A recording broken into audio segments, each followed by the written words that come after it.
बहादुरगंज विधानसभा अब इस वजह से चर्चे में आ गई है क्योंकि यूएपीए के तहत जेल में बंद शर्जील इमाम ने यहाँ से चुनाव लड़ने का फैसला किया। आपकी इसमें प्रतिक्रिया क्या है, आप इसको कैसे देखते हैं? अब तक हम जब बोल रहे हैं हमको अब तक जानकारी नहीं है, तो इसका मतलब इलाके के लोगों को जानकारी नहीं है और बहुत कम वक्त रह गया है। तो ऐसे में यहाँ लड़ करके वो एनडीए को ही मजबूत करेंगे वो। तो इसलिए मेरा तो ये राय है कि जहाँ वो एनडीए को हरा सके ऐसी जगह में उनको सेलेक्ट करना चाहिए था। तो इसको ब्रेक लगा दिया मौलाना असरारुल हक कासमी साहब आकर के, और उसके बाद इंशाल्लाह लोगों में एक जहन भी डेवलप हुआ कि नहीं, बाहर के लोगों को नहीं, जो भी होगा अपने इलाके से होगा, अपने लोग होंगे और अपने लोगों को ही वोट दे रहे हैं। तो इसलिए इसमें बाहर के लोगों की कहीं से भी मुदाखलत हम नहीं समझते हैं कि लोग यहाँ इस चीज़ को एक्सेप्ट करेंगे। मसला सिर्फ एमआईएम या महागठबंधन नहीं था, क्योंकि एंटी इनकम्बेंसी इतना था, लोगों को कोई रास्ता नहीं मिल रहा था। तो लोगों ने एक देखा कि भाई चलो कम से कम उनको हटाने के लिए एक एमआईएम बेहतर विकल्प के तौर पर देखा गया, और लोगों ने मुझे बोला भी और हमने ज्वाइन भी किया। फिर ऐसे लोगों के कहने पर हम लोगों ने पार्टी भी छोड़ी, जिनको लोगों ने 15.5 साल दिया, जो लोगों के लिए कुछ नहीं कर पाए। तो ऐसे लोगों ऐसा आदमी फिर उसी को एमआईएम जब टिकट दे देती है तो मुझे खुशी हुआ कि मुझे एक ही आदमी से जूझना पड़ेगा। उस समय से हम लोग मतलब देख रहे थे, मौलाना के लिए हम लोग लड़ रहे थे। तो इसमें तो उस समय में देखे कि ये हमेशा मौलाना का विरोध था। तो आम लोग भी जान रहे हैं कि इन्होंने पैसा लेकर के भाजपा को हमेशा समर्थन दिया। तो आप ऐसी मानसिकता के आदमी को क्या कहा जाए जो पार्टी में रह के ही पार्टी के खिलाफ काम करता था। तो ये तो जग जाहिर बात है, ये सारे लोग जान रहे हैं इस बात को। जब भी हुआ, पिछले बार जो एमएलसी का चुनाव हुआ उसमें भी, हाँ जी, अभी जो 22 में हुआ तो उसमें भी उन्होंने वही किया, पैसा लेकर के अपना कैंडिडेट बन गए। जदयू से चुनाव लड़ते थे महमूद अशरफ साहब, उनके सपोर्ट में वो मतलब कैंपेनिंग कर रहे थे। अच्छा, खुलेआम? हाँ, मतलब खुलेआम अपने वर्कर्स को, अपने इसको बोल देते थे कि भाई उनको सपोर्ट करना है। जब वो हैबर को निकाल दिया, हैबर बाबा को, जबकि जिला अध्यक्ष थे, फिर ऐसे लोगों को, ऐसे गंभीर आरोपी को टिकट देने का काम कैसे कर रहे हैं, ये तो हम सिर्फ समझ से परे की बात है। फिर वो देखते हैं कि जनसुराज आए हैं, जिस पार्टी का कोई अस्तित्व नहीं है हमारे इलाके में, और ये पार्टी हमेशा से जाना जा रहा है आपका कि भाई ये भाजपा का ही टीम है, समझिए भाजपा के लिए काम करिए। चूँकि शुरू दिनों से, आज अगर केंद्र में सरकार है तो इसमें एक अहम रोल समझिए प्रशांत किशोर का ही है, क्योंकि इन्हीं की स्ट्रेटेजी की वजह से आज के डेट में नरेंद्र मोदी जी प्रधानमंत्री हैं। अगर आज के डेट में देखिए तो एनडीए का यहाँ पर अस्तित्व ही नहीं बचा। भाजपा का अपना ठीक है, लेकिन जदयू का उनके जाने के बाद जदयू यहाँ एक तरह से समाप्त हो गई है। तो जदयू समाप्त होने की वजह से गठबंधन को तो मजबूती मिला है, क्योंकि आप बार बार तौसीफ साहब के 15.5 साल का मुकाबला अपने 4-4.5 साल से कर रहे हैं। तो आपने इन 4.5 सालों में क्या काम किया है? कि भाई अब ये हाईकोर्ट में मामला चल रहा है, कब तक क्या होगा कहना मुश्किल है। तो जब तक रोक किया, चलना फिरना बंद कर देंगे, तो आप इसमें कुछ कीजिए। तो 1 करोड़ 13 लाख का ये एस्टीमेट बना के भेजे थे गड्ढों को भरने के लिए। तो फिर देखते हैं 2 दिन के बाद वो उसको एक्सेप्ट कर लिए, के लिए ठीक है हम फाइल मंगवा करके देख लेते हैं। तो देखते हैं कि नहीं, वो फाइल वो एक्सेप्ट कर ली है, तो काम भी चालू हो गया। पूरे 5 साल के कार्यकाल को आपका 365 दिन का 1 साल होता है, उसके अगर कार्यकाल को 1800 कुछ दिन होता है, तो अगर आप पूरे कार्यकाल को अगर मिलाइएगा तो मेरा काम को देखिएगा तो हर तीसरे दिन हम लोगों ने एक रोड दिया है इलाके में। रिकॉर्ड भी है कि सबसे ज़्यादा अगर रोड बना है तो विधानसभा बहादुरगंज में बना है। अभी जो मुखिया वाला में था और लोग नहीं दे पाए, हम लोग 80 रोड आनंद फानन में दिए, 80 रोड ही स्वीकृत हो गया है, लेकिन वो टेंडर में गया है। अगर हो जाएगा तो हम समझो 80 को लेकर 639 सड़कें हम लोग का हो जाएगा। आपका टेराघाट में 2 एम्बुलेंस है आज के डेट में, तो एम्बुलेंस कम था, आज सब नए एम्बुलेंस आ गए हैं। फिर उसके बाद भी हम लोग पर्सनली अपने जाति फंड से, अपना जाति पैसा से एम्बुलेंस खरीद रखे हैं, जिनको अगर कुछ मिली। सब कभी कभी होता है कि पेशेंट लेके चले गया है, कोई इंतजार कर रहा है, तो फिर ये करता है, तो ऐसे कॉलिंग पर उसमें तेल डाल करके वो सेवा ले सकते हैं। कितना आपने अपना पर्सनल कैपेसिटी में कितना एम्बुलेंस दिया? हम एक दिए हैं अपना पर्सनल पैसे से।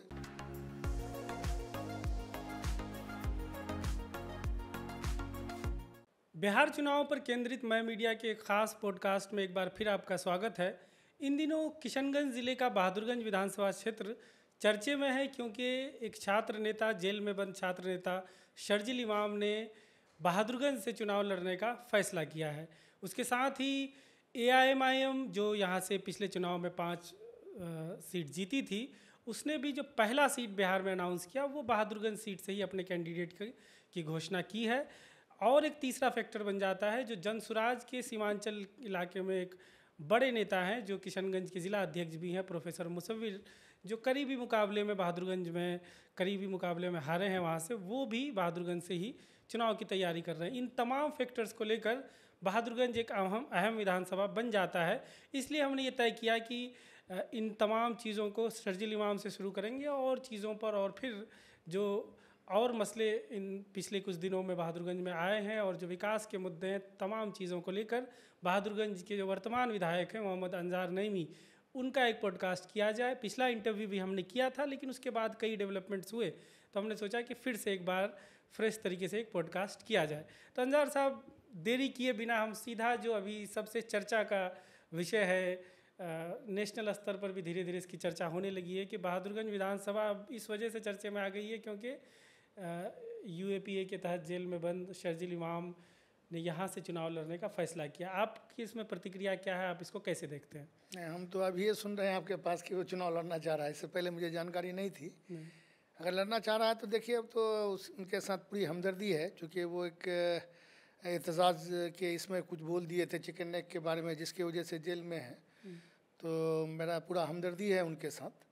लेकिन ये है कि वो जिन लोगों ने उनको जेल में डाला या जिन लोगों के खिलाफ उनको लड़ना चाहिए, तो ऐसी जगह उनको लड़नी चाहिए। यहाँ आकर के तो फिर वो एनडीए को ही मजबूत करेंगे, क्योंकि यहाँ इनका कोई जनाधार नहीं है या ऐसा कोई वोट का उनके तरफ कोई, अब तक हम जब बोल रहे हैं हमको अब तक जानकारी नहीं है, तो इसका मतलब इलाके के लोगों को जानकारी नहीं है और बहुत कम वक्त रह गया है। तो ऐसे में यहाँ लड़ करके वो एनडीए को ही मजबूत करेंगे वो। तो इसलिए मेरा तो ये राय है कि जहाँ वो एनडीए को हरा सकें, ऐसी जगह में उनको सेलेक्ट करना चाहिए था कि जहाँ वो एनडीए को हरा सकें, लोग उनके सपोर्ट में हों। तो ऐसा जगह सेलेक्ट करना था। फिर डेमोक्रेसी है, कहीं भी लड़ सकते हैं कोई भी, हम किसी को तो रोक नहीं सकते, सबको ये भी लड़ सकते हैं, सबको अपना अधिकार है, तो लड़ें, इसके लिए कोई दिक्कत नहीं है। और उनके साथ पूरी हमदर्दी भी है कि चलिए वो लोगों के इस शाहीन बाग वाला एहतजाज जो CANRC वाला मामला चल रहा था, उसमें बढ़ चढ़ करके इन लोगों ने हिस्सा लिया, तो जाहिर सी बात है कि हम लोगों की हमदर्दी उनके साथ है। इस चीज़ को आप कैसे देखते हैं, क्योंकि आप पहले से सियासत से जुड़े हैं और हम लोग भी बहुत दिनों से ये देखते आए हैं कि यहाँ पर सैयद शहाबुद्दीन, MJ अकबर, सैयद शाहनवाज हुसैन, लखन लाल कपूर, ऐसे बड़े चेहरे, बड़े नेता हुए हैं राष्ट्र स्तर के, जो किशनगंज आए और यहाँ से अपनी सियासत की बाहर से आकर लड़े। लेकिन पिछले 1.5-2 दशकों में जिस तरीके से बाहर के लोगों का इधर आके जीतना या फिर इधर चुनाव लड़ने के लिए सोचना भी मुश्किल हो रहा है, ऐसे में ये जहानाबाद से अगर यहाँ चुनाव लड़ने की सोचते हैं, इसको आप कैसे देखते हैं? देखिए, यही वजह था। आप अगर देखेंगे मौलाना असरारुल हक कासमी साहब से पहले यहाँ कोई भी स्थानीय लोग बहुत कम ही जीते थे पार्लियामेंट्री इलेक्शन। हमेशा किशनगंज कंस्टिट्यूंसी रहने के बावजूद हमेशा किशनगंज से बाहर के लोग ही आकर के जीते यहाँ, और ये सिलसिला चलते रहा। और मौलाना असरारुल हक कासमी साहब कई बार, हम समझते हैं कि ये 5वीं बार में शायद उनको जीत मिली थी। तो लोगों ने से लड़ना शुरू किया उन्होंने। हाँ, 2009 में जीते जाके। हाँ, जाकर के 9 में जीते वो। तो वो 5वीं बार में आकर के फिर वो जीते यहाँ के लोगों ने। तो वो सिलसिला उसके बाद बंद हो गया, क्योंकि इसका नतीजा, इनका खमियाजा ये भुगतना पड़ा इस इलाके को। चूँकि ये पहले पूर्णिया जिला था, पूर्णिया जिला के बाद जब अलग अलग ज़िले में बटा, कटिहार, पूर्णिया, ये किशनगंज, अररिया, ये सब 4 ज़िले में जब बढ़ गए, तो आप अगर देखिएगा तो पूर्णिया जिला को हमेशा, जब वो पूर्णिया जिला था तो काला पानी के नाम से जाना जाता था। अगर किसी ऑफिसर का अगर पोस्टिंग अगर इस इलाके में होता था तो ये समझता था कि उसको काला पानी की सज़ा मिली है। तो ये स्थिति था, यानी कि उन लोगों ने बाहर से आकर के जीत तो जाते थे, लेकिन फिर वो इलेक्शन में ही आते थे, इलाके का हाल पुरसा नहीं होता था। और इलाका हमारा इतना बैकवर्ड हो गया जिसके वजह से आज अगर आप दूसरे जिला का अगर मुकाबला कीजिएगा, अगर आप किशनगंज से, अररिया से या कटिहार से, तो समझिए आज भी हम लोग बहुत पिछड़े हुए हैं। फिर भी हम लोग इस बार इस 5 साल के रीजन में हम लोगों ने बहुत हद तक कोशिश किया है। तो इसका खामियाजा इसको ब्रेक लगा दिया मौलाना असरारुल हक कासमी साहब आकर के। और उसके बाद इंशाल्लाह लोगों में एक जहन भी डेवलप हुआ कि नहीं, बाहर के लोगों को नहीं, जो भी होगा अपने इलाके से होगा, अपने लोग होंगे और अपने लोगों को ही वोट दे रहे हैं। तो इसलिए इसमें बाहर के लोगों की कहीं से भी मुदाखलत हम नहीं समझते हैं कि लोग यहाँ इस चीज़ को एक्सेप्ट करेंगे। आगे बढ़ते हुए, अब पिछले दिनों AIMIM ने आपके यहाँ के पूर्व विधायक तौसीफ आलम साहब को उम्मीदवार बना दिया। पिछले इंटरव्यू में उनके बारे में तफसील से बात नहीं हो पाई थी, इसलिए अभी हम चाहेंगे जानना कि आपकी पहली प्रतिक्रिया क्या थी जब आपने सुना कि आपकी पुरानी पार्टी और एक तरीके से ये कहा जा रहा है कि आपसे बदला लेने के लिए कि आपने पार्टी छोड़ा, इसलिए अब एक बड़े चेहरे तौसीफ आलम को उनके जगह आपके जगह लड़ाया जाए, आपके खिलाफ लड़ाया जाए। अगर एक्चुअली में अगर देखा जाए तो हम बहुत खुश थे, क्योंकि हमारे जो जानने वाला जो इसको बढ़िया से एनालिसिस करते हैं, पॉलिटिक्स को बढ़िया से समझते हैं, तो हम समझते हैं कि ये हमारे लिए बहुत अच्छा संकेत था। चूँकि इनको अवाम ने 15.5 साल देखा कि इन्होंने क्या किया, तो इनके कारकर्दगी लोगों के सामने था। क्योंकि इनका जो ये जीत का जो ये था, ये महागठबंधन के वजह से जीत रहे थे। क्योंकि यहाँ के लोगों का मिजाज में शुरू से मतलब सेकुलर मेंटेलिटी के हैं, और इनका हमेशा से रहा महागठबंधन को आप देखेंगे इसका इतिहास उलाट करके तो शुरू से रहा था। क्योंकि उस वक्त पहले भी मैंने आपको बताया था कि यहाँ मसला सिर्फ MIM या महागठबंधन नहीं था, क्योंकि एंटी इनकम्बेंसी इतना था, लोगों को कोई रास्ता नहीं मिल रहा था। तो लोगों ने एक देखा कि भाई चलो कम से कम उनको हटाने के लिए एक MIM बेहतर विकल्प के तौर पर देखा गया, और लोगों ने मुझे बोला भी और हमने ज्वाइन भी किया। फिर ऐसे लोगों के कहने पर हम लोगों ने पार्टी भी छोड़ा, तो उस पर अगर आएंगे तो फिर बताएंगे आपको। लेकिन इनके 15 महीने के कार्यकाल में आप अगर देखेंगे हमारा इलाका, हम लोगों को समझिए जीरो से काम शुरू करना पड़ा। अच्छा, जो स्थिति था आज के डेट में, उनके टेन्योर में काम नहीं हुआ, कोई काम नहीं हुआ। आप लोगों को पूछ सकते हैं या लोग आप देख सकते हैं, जो भी काम था PMGSY का काम हुआ, मौलाना ने किया या तस्लीमुद्दीन साहब के द्वारा किए गए, और मौलाना भी उनको काफ़ी हद तक आगे बढ़ाए। और PMGSY के अलावा अगर आप देखेंगे MMGSY का या कोई भी या कटाव रोधक काम में या कोई भी ऐसा काम जो आप किसी भी, चाहे शिक्षा के क्षेत्र में हो, स्वास्थ्य के क्षेत्र में हो, कहीं डेवलपमेंट का जैसे का तैसे स्थिति बरकरार रही। मतलब लोग समझिए मतलब जहाँ थे वहीं रह गए। तो यही कारण था कि लोग को मौका नहीं मिलता था। तो जब वो MIM ज्वाइन किए, तो चूँकि अगर वो नहीं लड़ते तो MIM से कोई लड़ते, ये फिर इलेक्शन लड़ते ही किसी ना किसी पार्टी से, तो हमको फिर 2 आदमी से जूझना पड़ता।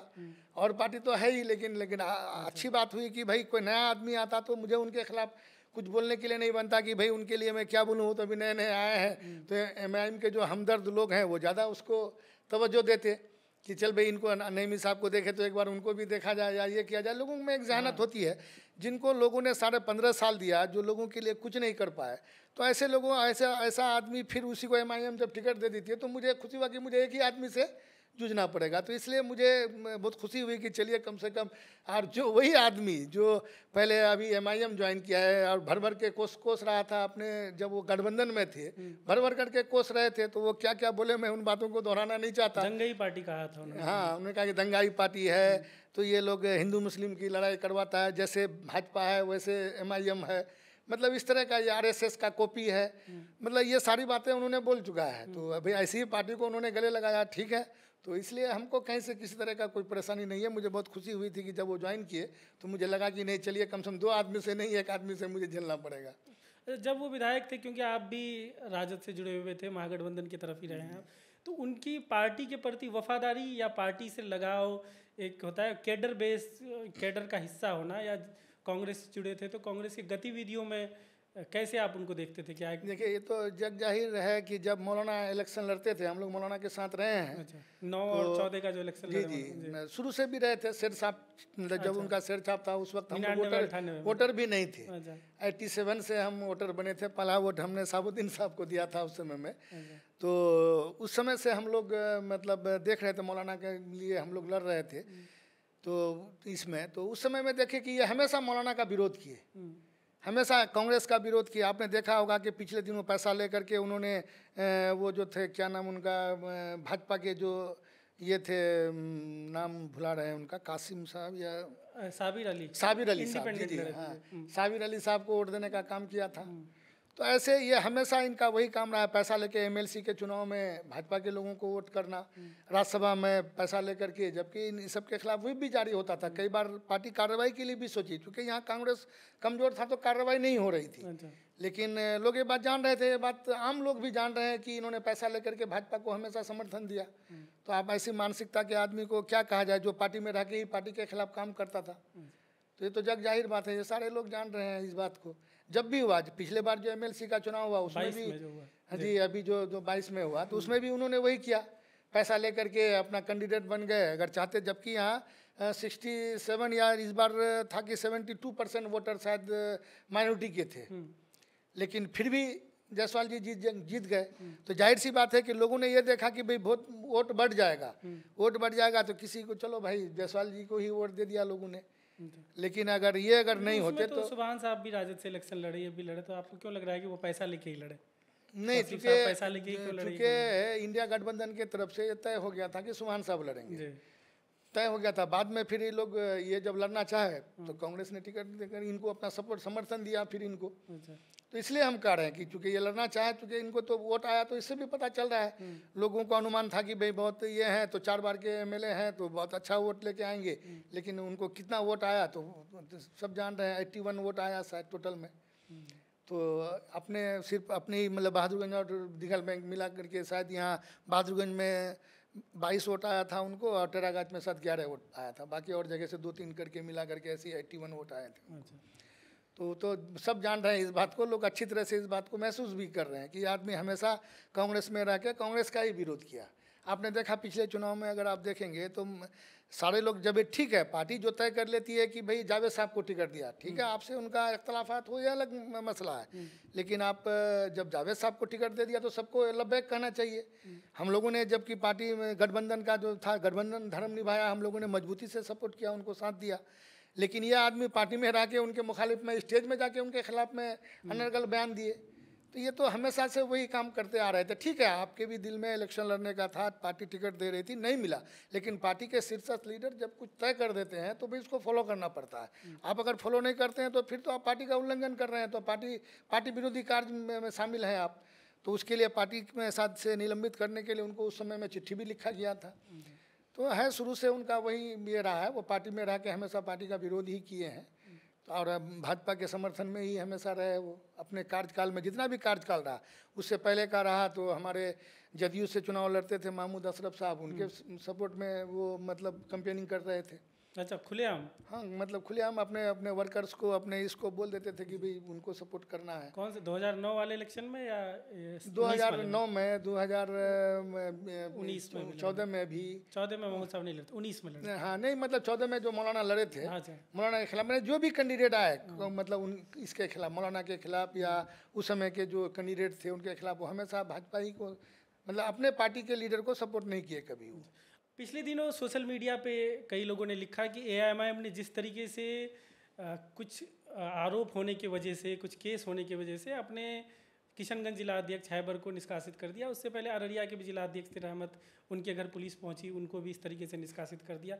ऐसे में तौसीफ साहब का भी इमेज एक बाहुबली वाला इमेज रहा है, पहला चुनाव भी वो जेल में रहते हुए जीते। इसको आप कैसे देखते हैं? कि नहीं, तो यही तो दोहरी नज़रिया है। हम तो अपने लोगों को भी बोलते हैं कि भाई जब वो हैबर को निकाल दिया, हैबर बाबा को, जबकि जिला अध्यक्ष थे, तो उन पर एक एलिगेशन लगा और बता रहे हैं, तो वो तो चूँकि अपने ही में उनका चल रहा है कि वो कौन होता है जो हमको निकालेगा। या फिर ये है जब अख्तर साहब की तरफ से बयान देखे, सदर साहब की तरफ से, तो ये कह रहे हैं कि गंभीर आरोप थे इसलिए हम लोगों को ये फैसला लेना पड़ा। तो जाहिर सी बात है कि थे, तो फिर ऐसे लोगों को, ऐसे गंभीर आरोपी को टिकट देने का काम कैसे कर रहे हैं, ये तो हम सिर्फ समझ से परे की बात है। क्योंकि पहले भी देखा गया, ये जब खुद बोल रहे हैं, एक बीच में एक ऑडियो वायरल हुआ था, तो उसमें आप देखेंगे ये खुद कह रहे हैं कि हम लोगों के पास 17 केस है, मर्डर केस है, किडनैपिंग केस है, ये है, यानी इस तरह का वो अपने खुद एक्सेप्ट कर रहे थे हाल के दिनों में। हाँ, ये हाल के दिनों में 3-4 महीना पहले की बात है। किसी से शायद टेलीफोनिक ये हुआ था जो सोशल मीडिया में आया था।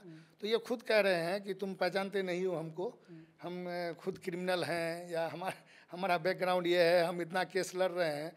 तो इन पर जाहिर सी बात है बहुत सारे बड़े बड़े केसेस थे, तो अभी उन पर क्या चल रहा है, कुछ केस तो अभी भी मौजूद हैं उन पर, कुछ कम हो गया है काफी, कुछ केसेस में काफी कम बड़ी हो गए हैं, कुछ केसेस अभी भी हैं। तो ऐसे लोगों को कैसे टिकट दिया है, तो अब वही लोग बता पाएंगे। जब आप बता रहे हैं कि भाई उनको केसेस के बिना पर या गंभीर आरोप के बिना पर जब आप हटा रहे हैं, तो फिर ऐसे लोगों को टिकट देने का काम कर रहे हैं, तो ये तो फिर उनको समझना चाहिए, या उनकी अपनी दोगली नीति को की बात जो कर रहे हैं कि उनके साथ कुछ और, इनके साथ कुछ और, तो ये तो गलत है। आवाम देख रही है इस चीज़ को। आपकी विधानसभा में जो अब तीसरा फैक्टर है उस पर आते हैं। प्रोफेसर मुसव्विर साहब लंबे समय से कोशिश कर रहे हैं, एक चुनाव में शायद आपने भी बढ़ चढ़ कर उनका साथ दिया था, 15 में जो महागठबंधन वाला चुनाव था। तो ऐसे में अब वो जनसुराज के जिला अध्यक्ष हैं और बहादुरगंज से ही जाहिर सी बात है चुनाव लड़ेंगे। कैसे देखते हैं उनका इस बार चुनाव लड़ने को और जनसुराज से जुड़ने को, या फिर जनसुराज की गतिविधियों को बिहार में? कैसे देखते हैं? देखिए हम लोग शुरू दिन से चूँकि वो हमारे एज ए गार्जियन हैं, समझिए, चूँकि मेरे वालिद साहब से बहुत करीब थे वो, तो हम लोग गार्जियन के तरह उनके साथ ट्रीट करते हैं और बहुत अच्छा रिलेशन भी रहा है। अच्छा, आपसे एज में काफ़ी बड़े हों? हाँ, काफ़ी बड़े हैं वो हमसे। तो रहा है, चूँकि जब जिस ज़माने में वो कॉलेज वहाँ शुरू किए थे, बहादुरगंज कॉलेज, तो हमारा वहाँ चूँकि अपना एक कम्प्लेक्स था, तो कॉलेज लगभग 25 साल तक, 20-25 साल तक हमारे ही कम्प्लेक्स में चला, मतलब फ्री ऑफ कॉस्ट। मेरे वाले साहब दे दिए थे उनको, वहीं से कॉलेज संचालित हो रहा था। उस वक्त यहाँ नहीं बन पाया, शॉपिंग कॉम्प्लेक्स टाइप की? हाँ, नहीं मतलब हाँ कम्प्लेक्स था, वहाँ लोग रेसिडेंस टाइप का भी था, शॉपिंग भी है, तो चल रहा था। तो मेरे वाले साहब चूँकि बहुत करीब थे उनके, तो हम लोग हमेशा उनको इज्जत किया। और 2015 क्या उससे पहले के भी इलेक्शनों में हम लोगों ने बढ़ चढ़ करके हिस्सा लिया।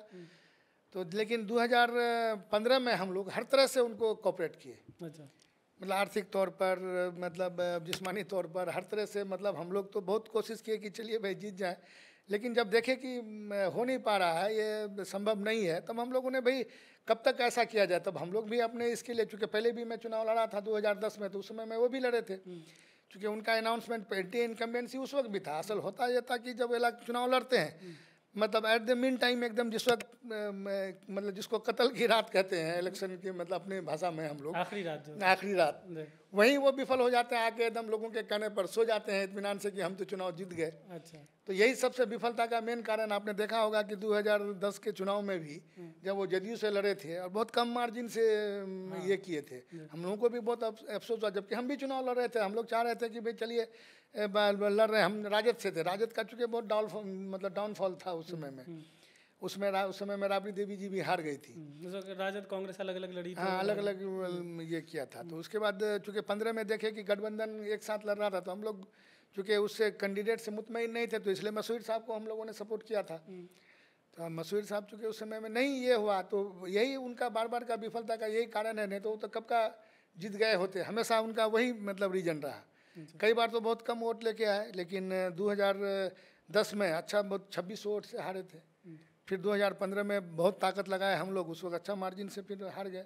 तो इस तरह हम लोग तो प्रयास किए, लेकिन उनको अब ये सब छोड़ देना चाहिए था। हम लोगों तो उनसे इनडायरेक्टली उनको आदमी भी लगाया कि भाई आप पार्टी ज्वाइन कर लीजिए, हम लोग हैं, लग करके नहीं होगा आगे बेहतर ये होगा, राजद ज्वाइन करने के लिए, राजद ज्वाइन करने के लिए कि पार्टी में खिदमत दीजिएगा। तो हम लोग भी नेता को बोल के कहीं अच्छा जैसे और लोग हैं, आपको भी कहीं ना कहीं सेट किया जाएगा। तो हमने मैसेज भी दिया था, किसी के जरिया दिया था, लेकिन उन्होंने नहीं माना। तो फिर वो देखते हैं कि जनसुराज आए हैं, जिस पार्टी का कोई अस्तित्व नहीं है हमारे इलाके में, और ये पार्टी हमेशा से जाना जा रहा है आपका कि भाई ये भाजपा की का ही टीम है, समझिए, भाजपा के लिए काम करिए। चूँकि शुरू दिनों से, आज अगर केंद्र में सरकार है तो इसमें एक अहम रोल समझिए प्रशांत किशोर का ही है, क्योंकि इन्हीं की स्ट्रेटेजी की वजह से आज के डेट में नरेंद्र मोदी जी प्रधानमंत्री हैं। तो ठीक है, इनका तो भाई ये तो जाहिर सी बात है कि हमको तो ये लग रहा है कि ये अमित शाह जी के दिमाग की उपज है ये पार्टी बिहार में। इस तरह का आपने देखा होगा कि पिछले दिनों जो मतलब बाई इलेक्शन हुए, तो बाई इलेक्शन में भी देखा गया कि ये समझिए एक तरह से इंडिया गठबंधन को हराने का काम किया। 3 सीट तो डायरेक्ट ही इन्हीं की वजह से हारा। तो ये तो समझ रहा है, तो इसलिए लोग समझ रहे हैं कि इनका उद्देश्य क्या है। तो हमारे यहाँ इस पार्टी से कुछ होना जाना है नहीं, तो इसलिए हम नहीं समझ रहे हैं कि ये कोई फैक्टर होगा। जैसे अब उस पार्टी में मनीष कश्यप जैसे चेहरे या फिर पूर्णिया से ही उदय सिंह, तो अभी कुछ दिन पहले वो जुड़ते हैं, तो उसके वजह से भी क्या आपको लगता है कि बीजेपी का के वोट को ज़्यादा नुकसान करेगा? या अभी जो इनके साथ वही लोग हैं, अभी जो इंटरव्यू आया था, कोई शायद महासचिव हैं, वो बोल रहे थे कि मैं आरएसएस में सेवा दे चुका हूँ और अभी आया हूँ, पार्टी को मजबूती की तरफ लेके जाना है। वो तो लॉन्चिंग के दिन प्रशांत किशोर ही खुद बोले थे कि आरएसएस के लोग मंच पे हैं। हाँ, वो तो हम लोग वहाँ थे पटना में। जी, तो वो तो खुद कह रहे हैं। तो जाहिर सी बात है कि आरएसएस से जब आप ये लोग गाइड होते हैं तो लोग समझ रहे हैं इस बात को अच्छी तरह से, भली भांति कि भाई ये इनका उद्देश्य क्या है। तो हम नहीं समझते कि यहाँ इसका कोई ये बनेगा, इसलिए कहीं कोई दिक्कत नहीं है। और ये डायरेक्टली है ही कि ये उन्हीं से गाइड होता है।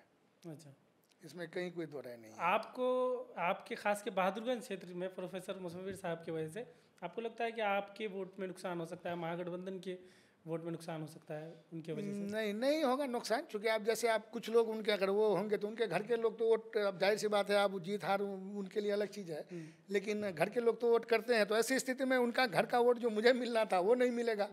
ऐसा स्थिति होगा, कुछ वोट होंगे ऐसे जो मतलब हो सकता है कि वो अगर वो नहीं आने से हमको मिलता तो वो उन्हीं को मिलेगा, क्योंकि हमारे जो रिश्तेदार हैं या जो भी हैं उनके भी रिश्तेदार हैं, हमारे भी रिश्तेदार हैं, तो कुछ वोट हो सकता है। लेकिन जो जी होश लोग हैं, हमको नहीं समझ आ रहा है कि ऐसे लोगों को वोट करेंगे।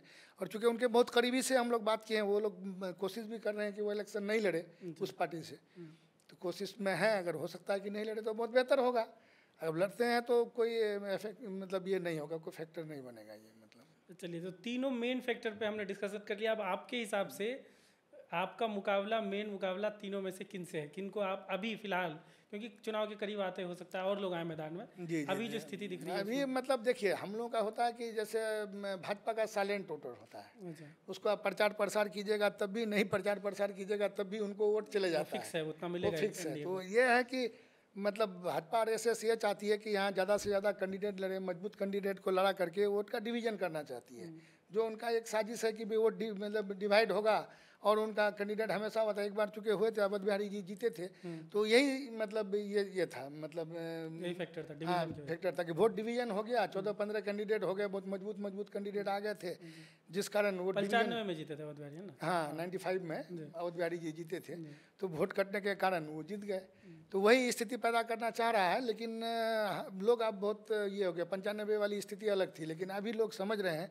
और एक तरह से अभी अगर आप देखिएगा, हमारा ही क्षेत्र नहीं, जिला भी नहीं, या पूरे बिहार में एक तरह से गठबंधन का पूरा हवा चल रहा है। लोगों के दिमाग में एक ही चीज़ है कि इस बार तेजस्वी जी को मुख्यमंत्री बनाना है, बस दिमाग में लोग ठान लिए हैं। अब कहीं भी पता कर लीजिएगा, लोगों के दिमाग, हम लोग भी अपने स्तर से देख रहे हैं, लोग ये मिजाज बना चुके हैं कि कहीं किधर भी नहीं देखना है, बस तेजस्वी जी को मुख्यमंत्री बनाना है। तो जाहिर सी बात है कि तेजस्वी जी को मुख्यमंत्री बनाएंगे तो वो गठबंधन को ही वोट करेंगे।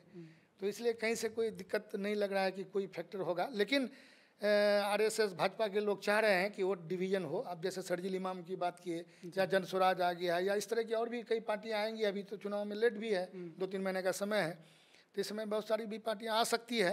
तो मकसद एक ही है कि कुछ इन लोगों का वोट को डिवीजन करके बीच का रास्ता से आरएसएस भाजपा निकल जाए, वो चाह रहे हैं। लेकिन ऐसा नहीं होगा, और लोग बहुत सचेत हो गए हैं, पहले से बहुत लोग जीहोश हो गए हैं, लोग समझ रहे हैं इस बात को अच्छी तरह से। तो इसलिए इंशाल्लाह उसमें कहीं कोई दिक्कत नहीं आएगी। यहाँ जो NDA खेमे के बड़े चेहरा थे, मास्टर मुजाहिद साहब, पूर्व विधायक भी रहे, 2024 में सेकंड आए, लोकसभा चुनाव भी लड़े, वो उनको आप लोगों ने बड़े तामझाम से राजद ज्वाइन करवाया। कोचा दामन से उम्मीदवारी की बात चल रही है उनके और इजहार रस्वी साहब के बीच। लेकिन उनके ज्वाइन करने से आपको क्या लगता है, आपके बहादुरगंज में कुछ फ़ायदा दिख रहा है? ये बहादुरगंज देखिए, वो NDA का समझिए अगर, या जदयू का बड़ा चेहरा थे जिला में, और ज़मीन से जुड़ा हुआ नेता हैं, तो जाहिर सी बात है कि कुछ लोगों में तो उनका अपना पकड़ है, उनसे डायरेक्ट जुड़े हुए हैं। वो फ्री भी रहे इस 5 साल में, तो लोगों से ही मिलने जुलने का काम किए। तो हम लोग को तो चूँकि असेंबली भी देखना पड़ता है, काम भी देखना पड़ता है, क्षेत्र के लोगों को भी के लिए भी मतलब लगना पड़ता है, तो हर तरह का ये है। तो वो चूँकि फ्री रहने से फ़ायदा ये हुआ कि वो लोगों से ज़्यादा मिलने का कोशिश किए, लोग मिले, लोगों से जुड़े हैं और ज़मीन से जुड़े हुए आदमी हैं। तो जाहिर सी बात है कि NDA को तो बहुत बड़ा नुकसान हुआ, क्योंकि NDA एक तरह से यहाँ समझिए मतलब सिफर पर चले गया है। अच्छा। अगर आज के डेट में देखिए तो NDA का यहाँ पर अस्तित्व ही नहीं बचा। भाजपा का अपना ठीक है, लेकिन जदयू का उनके जाने के बाद जदयू यहाँ एक तरह से समाप्त हो गई है। तो जदयू समाप्त होने की वजह से गठबंधन को तो मजबूती मिला है। अच्छा। तो मजबूती मिला है, इसमें कहीं कोई दो राय नहीं है। उनके भी चाहने वाले हैं, तो जाहिर सी बात है कि वो लोग असमंजस में थे। वो लोग भी चाह रहे थे कि भाई मास्टर मुजाहिद साहब सेकुलर पार्टी से जुड़े, तो ये चाह भी रहे थे, तो इसलिए वो सेकुलर पार्टी से जुड़े हैं। तो जाहिर सी बात है कि मजबूती तो मिली है पूरे सीमांचल में एक तरह से। अब थोड़ा विकास के मुद्दों पे आते हैं, क्योंकि आप बार बार तौसीफ साहब के 15.5 साल का मुकाबला अपने 4-4.5 साल से कर रहे हैं। तो आपने इन 4 सालों में क्या काम किया है? मुख्यतः जो 3 तरह का काम दिखता है इलाके में जो होनी चाहिए, सड़क, पुल पुलिया और जो बाढ़ कटान का है। पिछले दिनों जो वहीं से आते हैं हम लोग, बहादुरगंज टेढ़ागाछ रोड का काम अब तक अटका हुआ है, इसको लेकर प्रोटेस्ट हुआ, उसका अपडेट बताइए, और जो काम हुआ है उसी में जोड़कर कि क्या कुछ हो पा रहा है। देखिए, बहादुरगंज टेढ़ागाछ का हम लोग टोटल एकदम जुड़े हुए हैं। मतलब यह है कि आपको तो सारी बात बताए थे कि जैसे पहले टेंडर हो गया था, टेंडर होने के बाद मंत्री के और संवेदक के बीच का जो डील था, वो डील फाइनल नहीं होने के कारण रीटेंडर कर दिया। चूँकि इसको फाइल में इतना मजबूती से, चूँकि हमारे जो आईएएस की जो टीम थे वो लोग इतना मजबूती से उसमें लिख दिए थे कि उसको कैंसिल नहीं कर सकते थे। उनका अगर बस चलता अगर विजय सिन्हा जी का, तो वो कैंसिल कर सकते थे। तो वो कैंसिल तो नहीं कर सकते थे, रीटेंडर कर दिए। जबकि वो संवेदक हर तरह से अपने फुलफिल कर रहा था, सारा जो क्राइटेरिया था उनका वो सारा फुलफिल कर रहा था। लेकिन उसके बाद भी उनको नहीं दे करके वो रीटेंडर कर दिए। रीटेंडर करने के वजह से वो हाई कोर्ट चले गया, हाई कोर्ट केस चले गया सीजीएम के पास। तो उसके बाद रीटेंडर हुआ, तो इस बीच में केस चला, क्या तारीखें हुई, तो उसमें कुछ ये छन करके नहीं आया। इस बीच में फिर रीटेंडर होने के बाद कोई दूसरा संवेदक को भी मिल गया। तो दूसरा संवेदक को मिलने के बाद दूसरे दिन उसका अगर एग्रीमेंट होना था, तो उससे एक दिन पहले, एग्रीमेंट होने से एक दिन पहले ही हाई कोर्ट का स्टे आ जाता है। तो स्टे आने के कारण रुक जाता है। तो स्टे उसके बाद फिर तेजी आई है सुनवाई में। लेकिन 7 अगस्त को भी कुछ होने वाला, हाँ 22 अगस्त का डेट था। 22 का डेट था, तो उससे पहले चीफ जस्टिस के पास केस था। चीफ जस्टिस का तबादला हो जाता है। तो फिर नए चीफ जस्टिस आए, तो उनके आने के बाद उनका कहना था कि हम तो अभी फाइल देखे नहीं है, तो हम कैसे इसमें कुछ बोल पाएँ। तो हो गया। लेकिन इसके बाद का जो तारीख था 9 तारीख को ये हुआ, 8-9 तारीख को बहस चली सोम मंगल के दिन। तो ये सारा बहस उस होने के बाद एक तरह से कल बात जो हुई ठेकेदार से, तो उनका कहना था कि मेरा बहस होकर के ऑर्डर में चले गया, यानी कि सुनवाई कंप्लीट हो गई है। हो सकता है कि इसी हफ्ते में, कल परसों में कोई जजमेंट दे दे, नहीं तो अगले हफ्ते में इंशाल्लाह जजमेंट हो जाएगा। एक अच्छी खुशखबरी मिल जाएगी इंशाल्लाह, हमको उम्मीद है। तो फिर भी लेकिन परेशानी था लोगों को जाने आने में, चूँकि हम लोग खुद टेरागात जा रहे थे, हम लोग को खुद ठीक नहीं लग रहा था कि रोड। डीएम साहब भी कई बार गए, लोगों ने उनसे भी यही कहा कि भाई रोड कब बनेगा।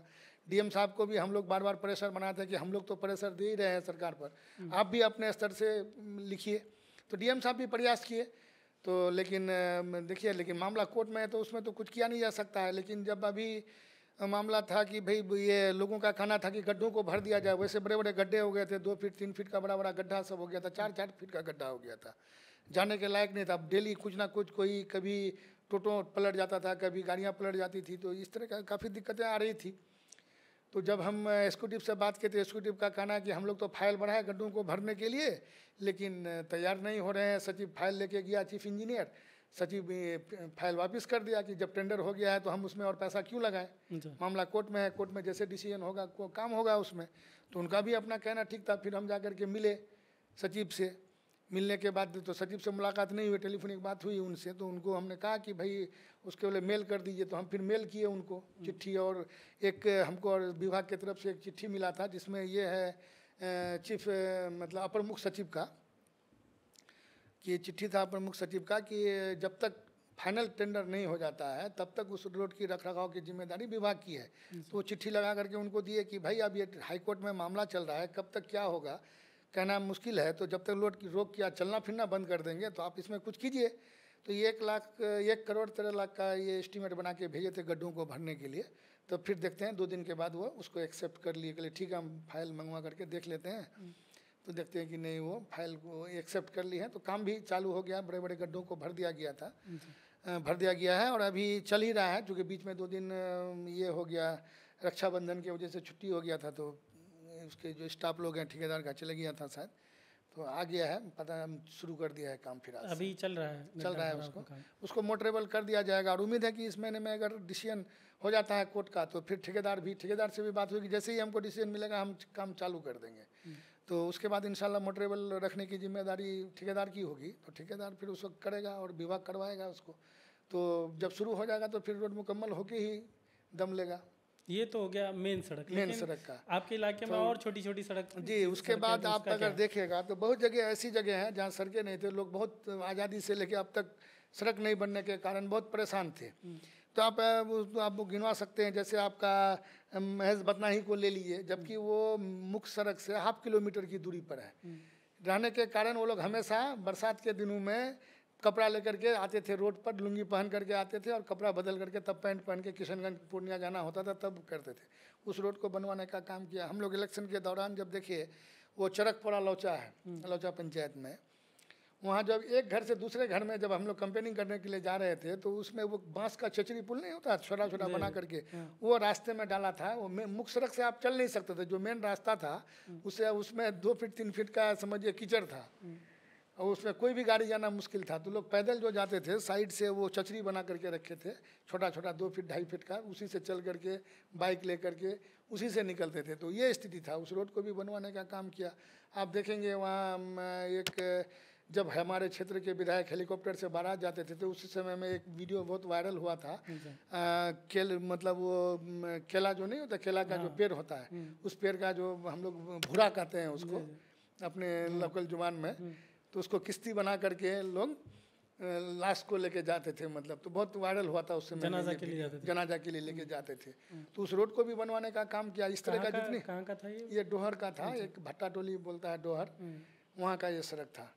तो वहाँ जब सड़क बनना चालू हुआ था, लोगों में इतनी खुशी थी कि आपको बता नहीं सकते। उसका खुशी का मतलब आपको ये नहीं कर सकते लोग कितने खुश थे जब वहाँ सड़क बन रही थी।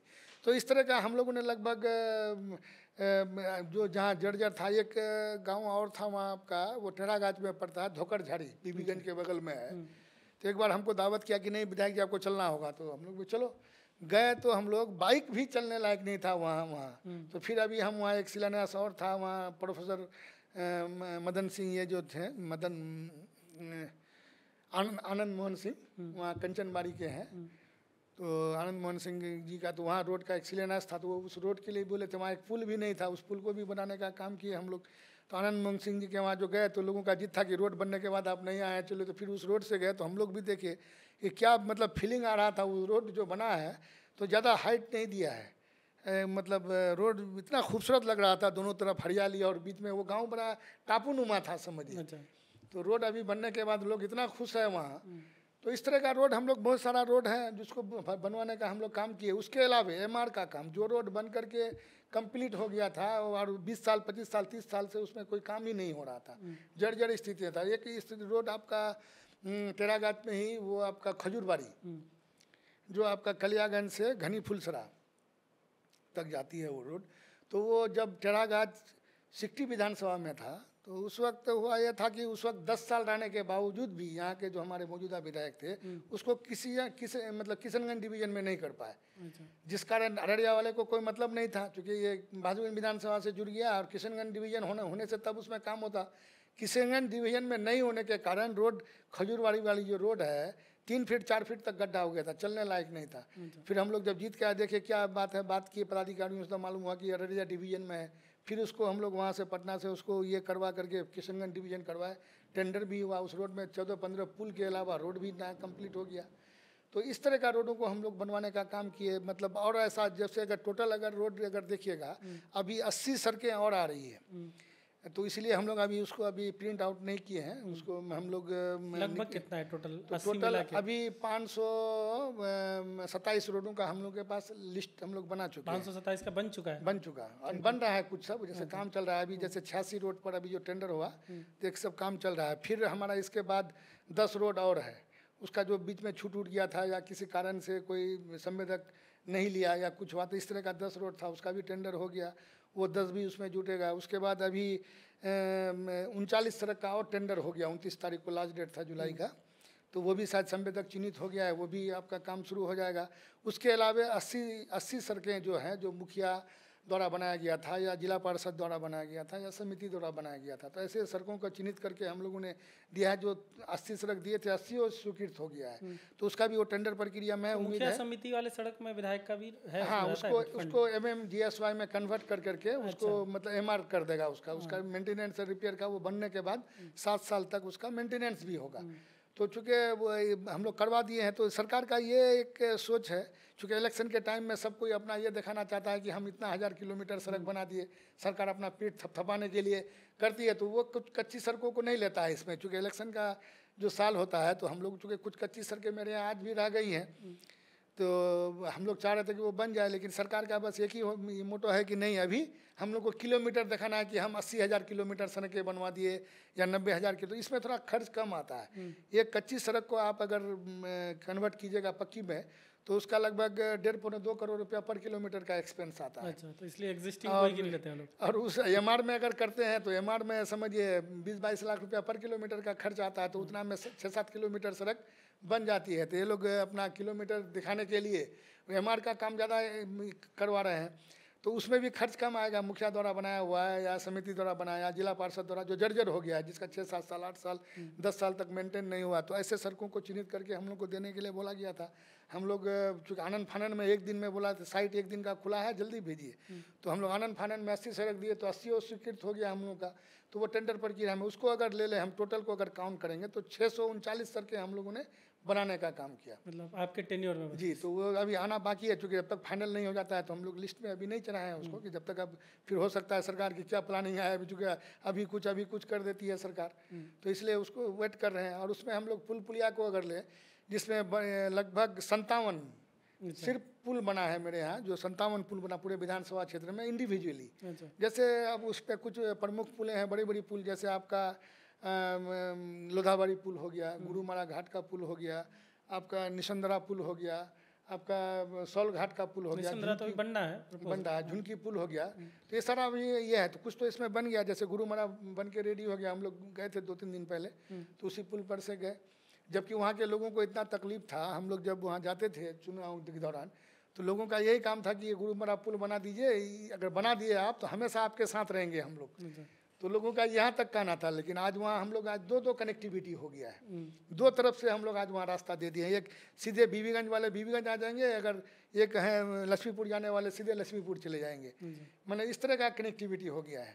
और अगर आप वो देखिएगा, और जो पुल पुलिया है, छोटा छोटा पुल, अभी होता क्या है कि MR में जो रोड का जो आपका MR होता है, मेंटेनेंस एंड रिपेयर, तो उसमें 8-10 पुल, एक अगर 2 किलोमीटर की सड़क है तो 3-4 पुल पुलिया उसमें भी होता है। तो ये अगर टोटल को मिला दें तो पुल हम लोगों ने कम से कम 263-64 पुल बनाने का काम किया। 263 जी, पुल, छोटे बड़े पुल मिला करके। और सड़क करें आप 639 सड़कें हैं। तो ये पुल पुलिया जो है, तो ये पुल पुलिया वही है, जैसे आप अगर मान के चले, जैसे उसमें कुछ पुलिया इंडिविजुअल भी हुआ था, जैसे घनी फुलसरा से लेके कलियागंज तक, तो उसमें कुछ बड़ा पुल था तो इंडिविजुअली उसका टेंडर हुआ, कुछ का MR के साथ है, तो लगभग 14-15 पुल है उस रोड में। इंडिविजुअली टेंडर जो आप कह रहे हैं उसमें MR शामिल नहीं होता है? उसमें MR नहीं होता, सिर्फ में उसमें पुल ही है।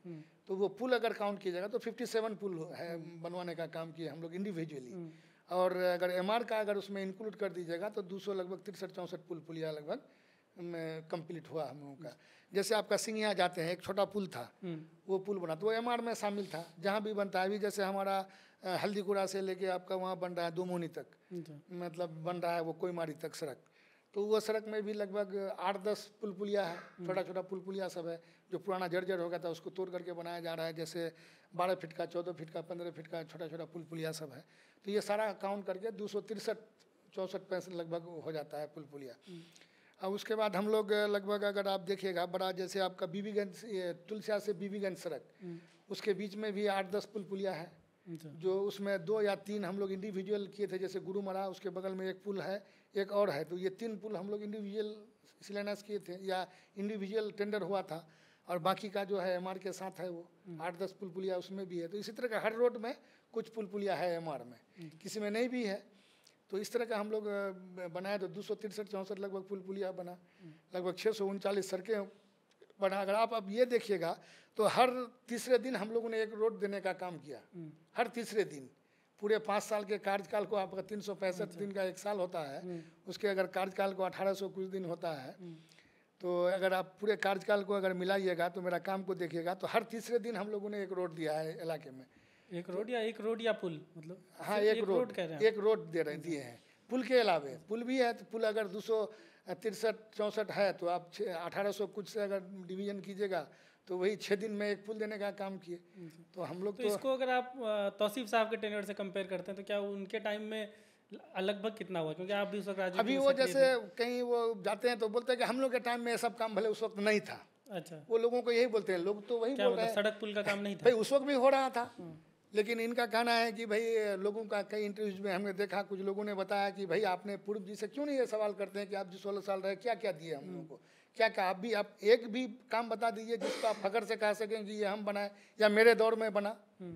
आप एक भी बता दीजिए। तो लोगों को गुमराह करने के लिए मेरा पास किया हुआ था, अरे भाई आप 16 साल पास करते ही रह गए, ये मेरा पास किया हुआ था तो पास करते ही रह गए वो।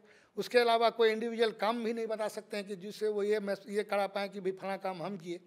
तो उनके दौर में जो भी कुछ बना वो PMGSY की सड़कें बनी, MMGSY की सड़कें नहीं के बराबर, 1-2 कभी कभी हुआ होगा, तो सारा PMGSY की सड़कें ही बनी। कितना रहा होगा उनके उनके दौर का कुछ नंबर है आपके पास कि उस वक्त? नहीं, उनका नंबर तो निकालना पड़ेगा, नंबर नहीं निकाले हैं, नंबर तो मिल जाएगा। लेकिन तो हम लोग तो एक तरह से अगर देखिएगा पूरे क्षेत्र में, तो हम लोग काउंट किए हैं तो 12 से 15 पुल पुलिया बन जाएगा अगर हम लोग का। जैसे उसमें सबसे इम्पोर्टेंट अभी हम लोग रखे हैं 1 नंबर में आपका कुम्हारटोली चुनीमारी का ये सब रह गया है, ये रह गया है, ये प्रक्रिया में है। लेकिन सरकार चाह रही है कि कुछ 5-6 पुल पुलिया, वो बोल रहा है कि इलेक्शन से पहले हम लोग टेंडर कर दिए हैं, प्रक्रिया में है, तो हो सकता है कि इलेक्शन से पहले हो जाए। तो हमको लगता है कि चुनीमारी का पुल भी हो जाएगा इंशाल्लाह, क्योंकि टेंडर में गया हुआ है। तो कुछ टेक्निकल होता है, विभाग में जाता है तो फाइल घिसकते थोड़ा वक्त लग ही जाता है। फिर सरकार का क्या मनसा होता है तो उस हिसाब से भी फाइल आगे बढ़ता है, मनसा के हिसाब से कि नहीं ठीक है आगे बढ़ाओ, इंस्ट्रक्शन मिलता है तब आगे बढ़ता है, नहीं तो यथावत रह जाता है।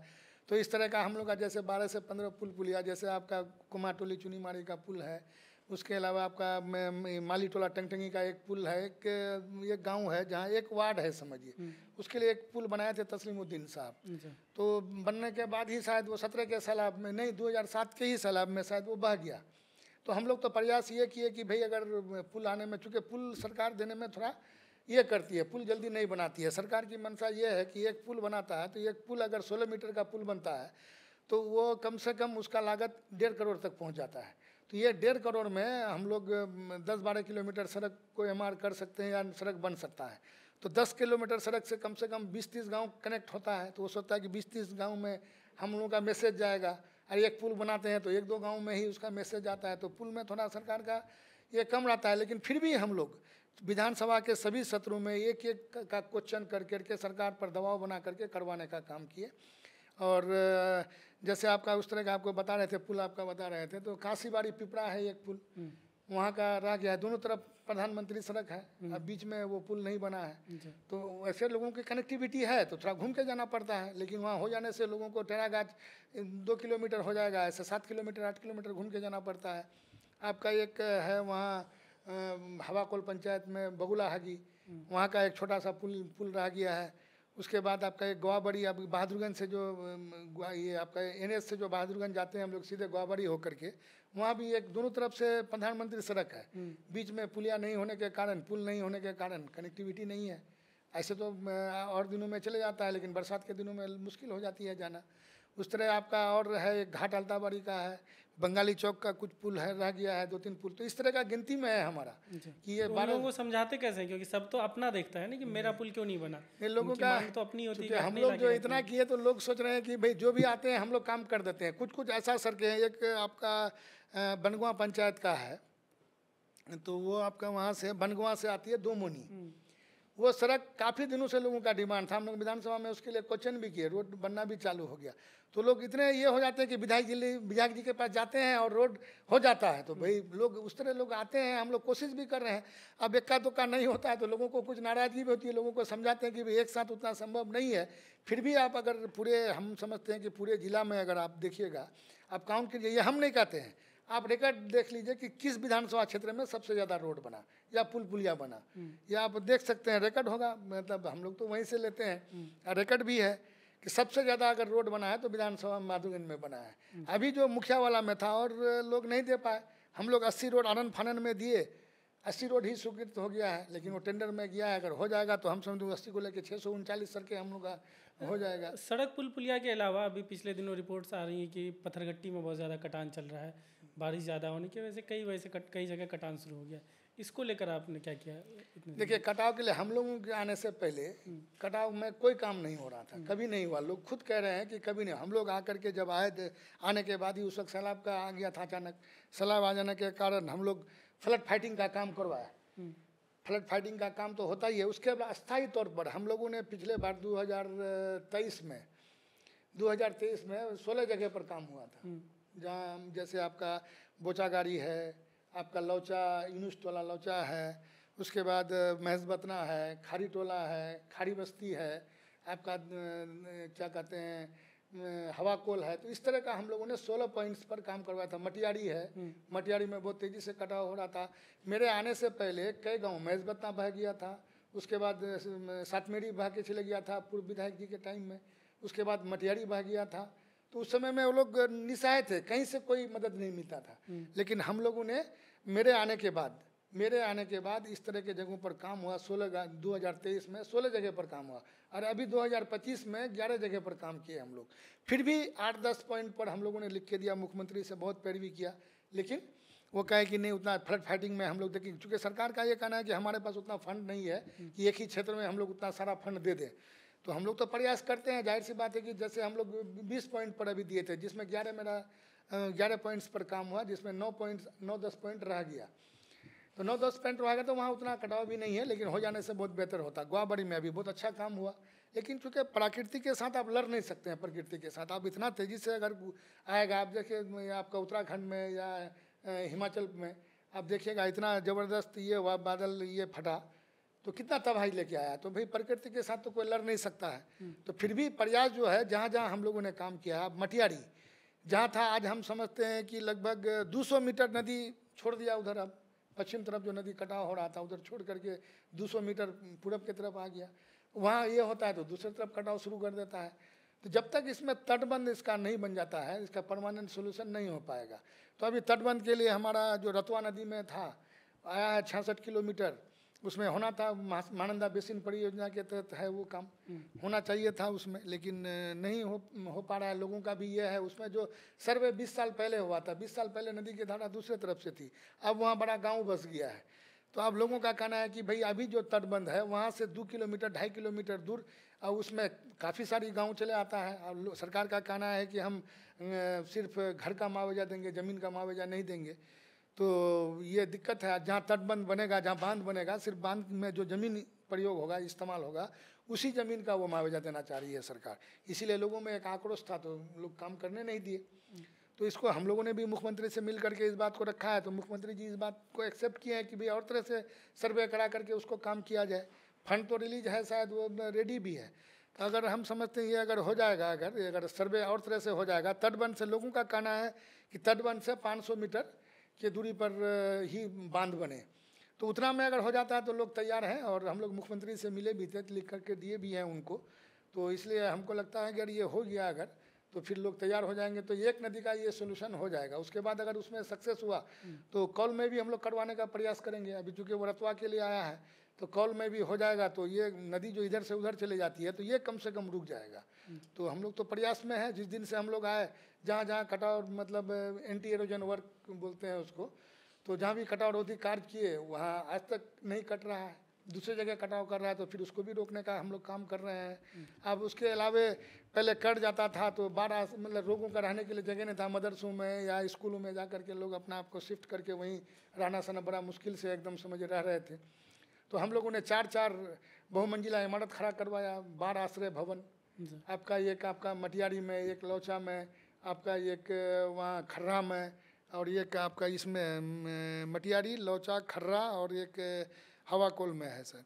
4 जगह पर ये बड़ा बड़ा बिल्डिंग बनवाने का काम इस्तेमाल हो रहा है। ज़्यादातर भवन ऐसे बन के, उसके बाद सैलाब भी नहीं है, मतलब उस तरह का कटाव ही नहीं हुआ। किसी का घर कटेगा तब ना जाएगा। अच्छा, तो वो भवन बन के रेडी है। भवन मेंटेन्ड है, लाइक इस तरह का है कि लोग जाएं वहाँ पे। कंप्लीट है, भवन कंप्लीट है, बन करके 3 मंजिला भवन है। भवन कंप्लीट, करोड़ों की लागत से बना है वो भवन, कंप्लीट है। तो भवन जब ये है तो अब उस तरह का हुआ नहीं है। अभी सुइया में कुछ ये हुआ था, एक आध घर कटने के कगार पर था, वहाँ भी हम लोगों ने बहुत अच्छा काम कर दिया। अभी एंटी एरोजन वर्क जो हुआ है बहुत अच्छा हुआ है।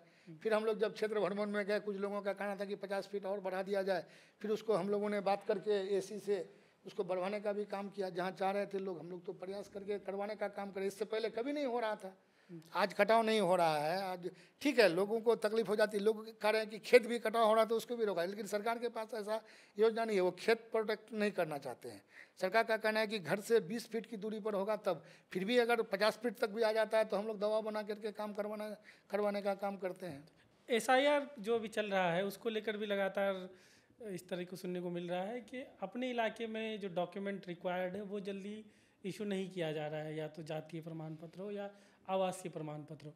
आपको, आपके संज्ञान में क्या इस तरह की चीज़ें आई है, और आई है तो आप कैसे हल कर रहे हैं इसको? ये तो संज्ञान में है भी, शुरू दिन से हम लोग लगे हुए हैं। तो देखो, साजिश के तहत देखिए, वहाँ सम्राट चौधरी जो बयान दिया, उसके बाद यहाँ DM साहब इसको रोक दिए, ये गलत किए।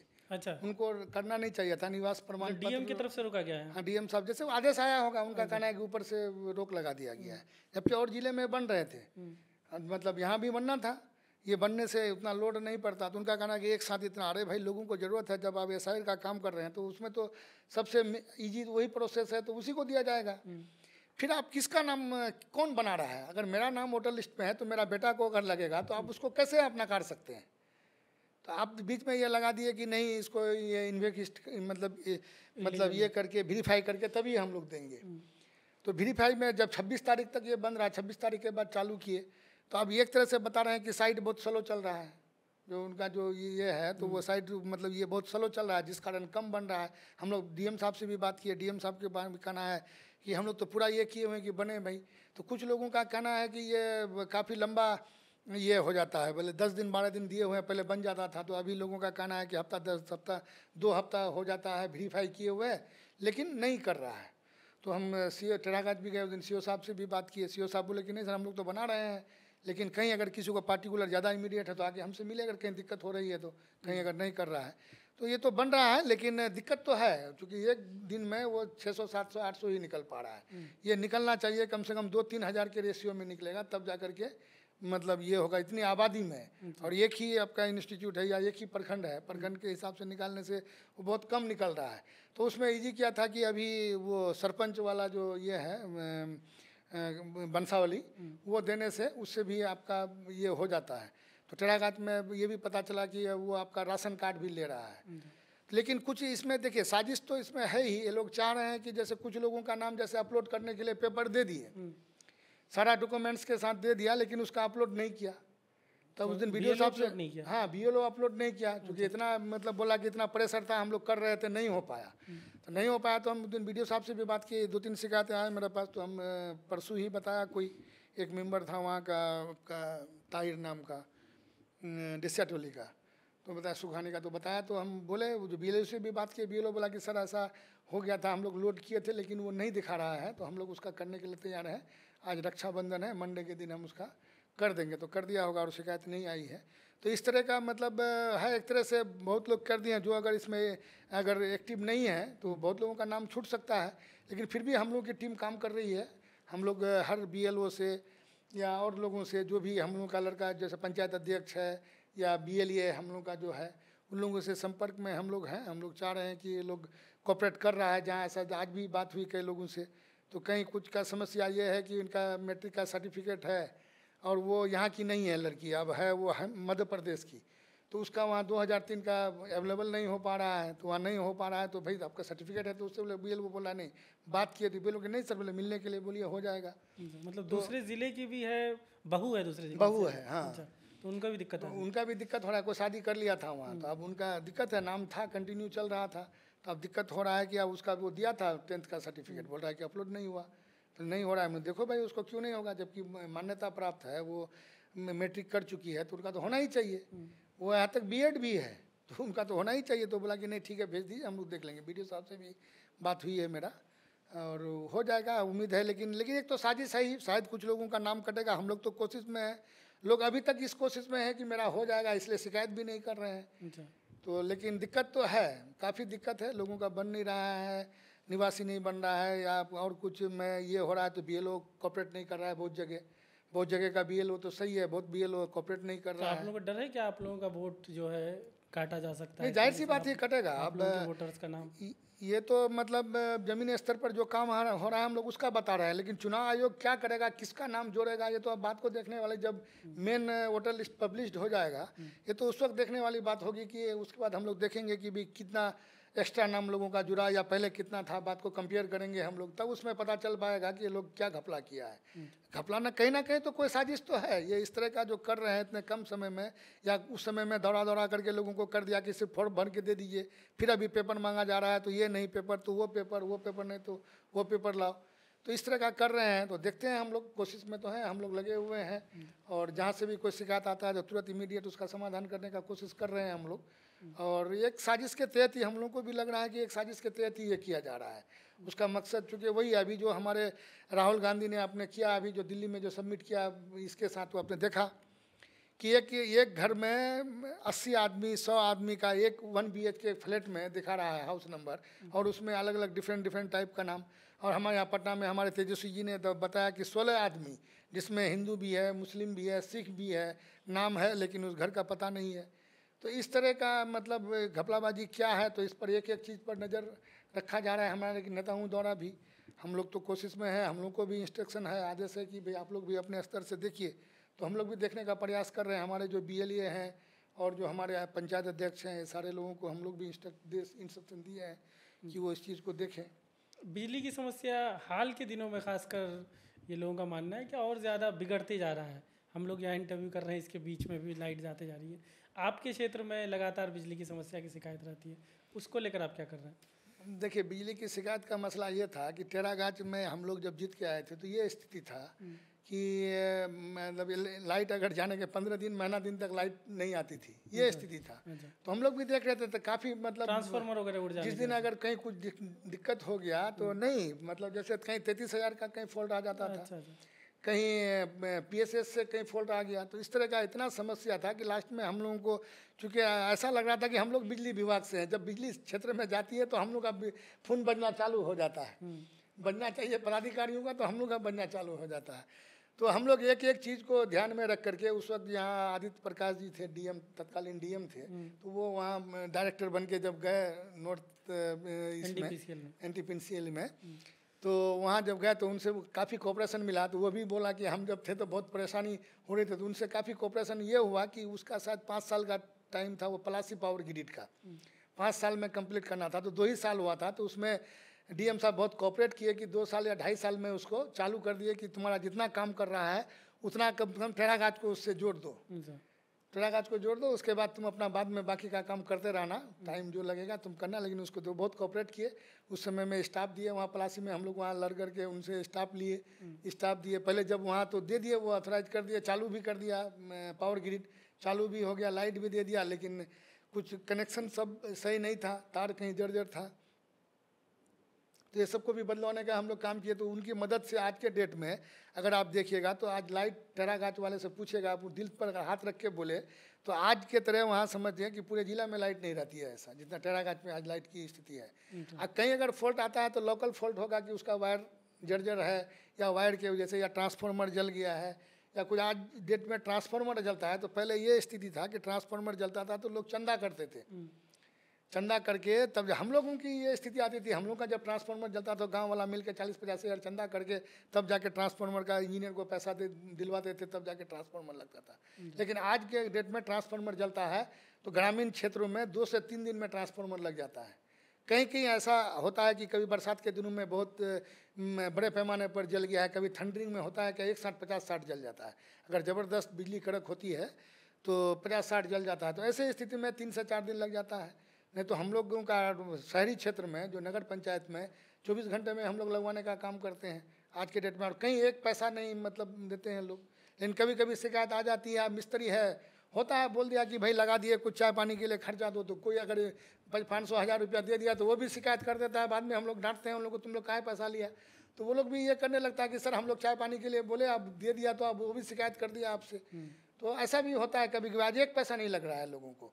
और लाइट की स्थिति आज के डेट में जैसे बीच में होता है क्या है कि जब मानसून उतरता है ना तो थंडरिंग काफ़ी होता है।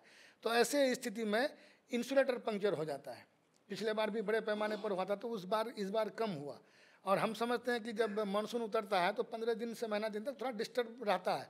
फिर जब नॉर्मल हो जाता है स्थिति, बरसात जब नॉर्मल हो जाता है तो फिर इस तरह आज के डेट में ठीक है। फिर आज होती है जैसे मशीनरी सामान है, हम ये नहीं कह रहे हैं कि 100% ठीक हो गया है।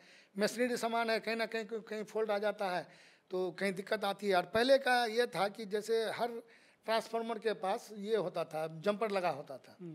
जंपर से आपका अगर कहीं ठीक करना है तो उस ट्रांसफार्मर में जंपर को काट दिया और जा करके रिपेयर कर दिया मिस्त्री।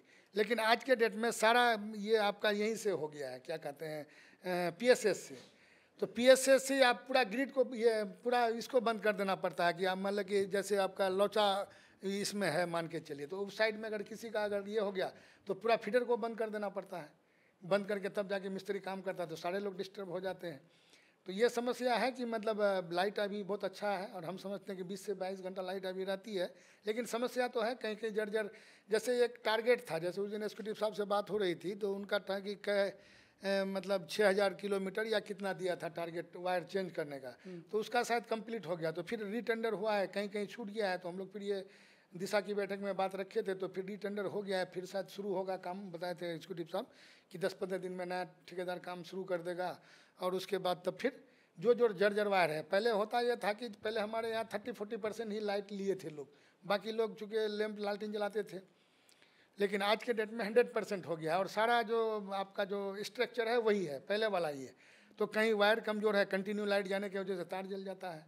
अगर 16 घंटा 20 घंटा कंटिन्यू लाइट रहता है तो वायर जल के गिर जाता है, कहीं कुछ हो जाता है। तो ये सब में कहीं कहीं अभी थोड़ा फॉल्ट है। हम ये नहीं कह रहे हैं कि 100% ठीक हो गया है। तो ये जो अभी टेंडर हो गया है, इसके बाद इंशाल्लाह ये फॉल्ट भी ख़त्म हो जाएगा। तो 20-22 घंटा लाइट रहती है। उसके बाद फिर थोड़ा फीडर सब लंबा डिस्टेंस का हो गया। बहादुरगंज से आपका लौचा फीडर, निसंद्रा फीडर, या आपका चले जाता है लौचा फीडर।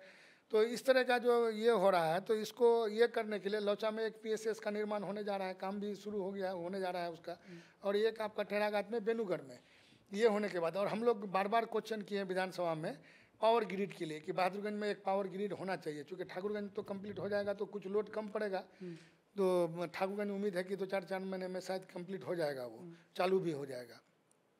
तो इसी तरह का एक बहादुरगंज में भी चाहिए। बहादुरगंज को कहाँ से आता है पावर? बहादुरगंज अभी किशनगंज से जा रहा से जा रहा है। है। और टेढ़ाघाट वाले का 2 तरफ से कनेक्टिविटी कर दिया है, एक फॉरबिसगंज और किशनगंज, दोनों साइड से। वहाँ ऑटो मतलब ये ऑटो सिस्टम कर दिया है, ऑटो ट्रांसमिशन लग गया है वहाँ। तो टेढ़ाघाट का फॉरबिसगंज से, सिकटी से नहीं, मतलब फॉरबिसगंज से पलासी, मतलब पलासी में है पावर ग्रिड। तो पलासी मतलब फॉरबिसगंज से भी कनेक्शन है उसको, 33,000 जो है। और आपका इधर से भी है, किशनगंज से भी है, दोनों तरफ से। मतलब ये ऑटो ट्रांसमिशन है, तो उधर से अगर जाती है तो इधर से कनेक्ट हो जाता है ऑटोमेटिक। तो इसलिए वहाँ लाइट अभी काफ़ी अच्छा है। लेकिन बरसात के दिनों में थोड़ा कुछ 15 दिन 20 दिन थोड़ा डिस्टर्ब रहता है, इस बात से हम इनकार नहीं कर रहे हैं, क्योंकि थंडरिंग होने की वजह से।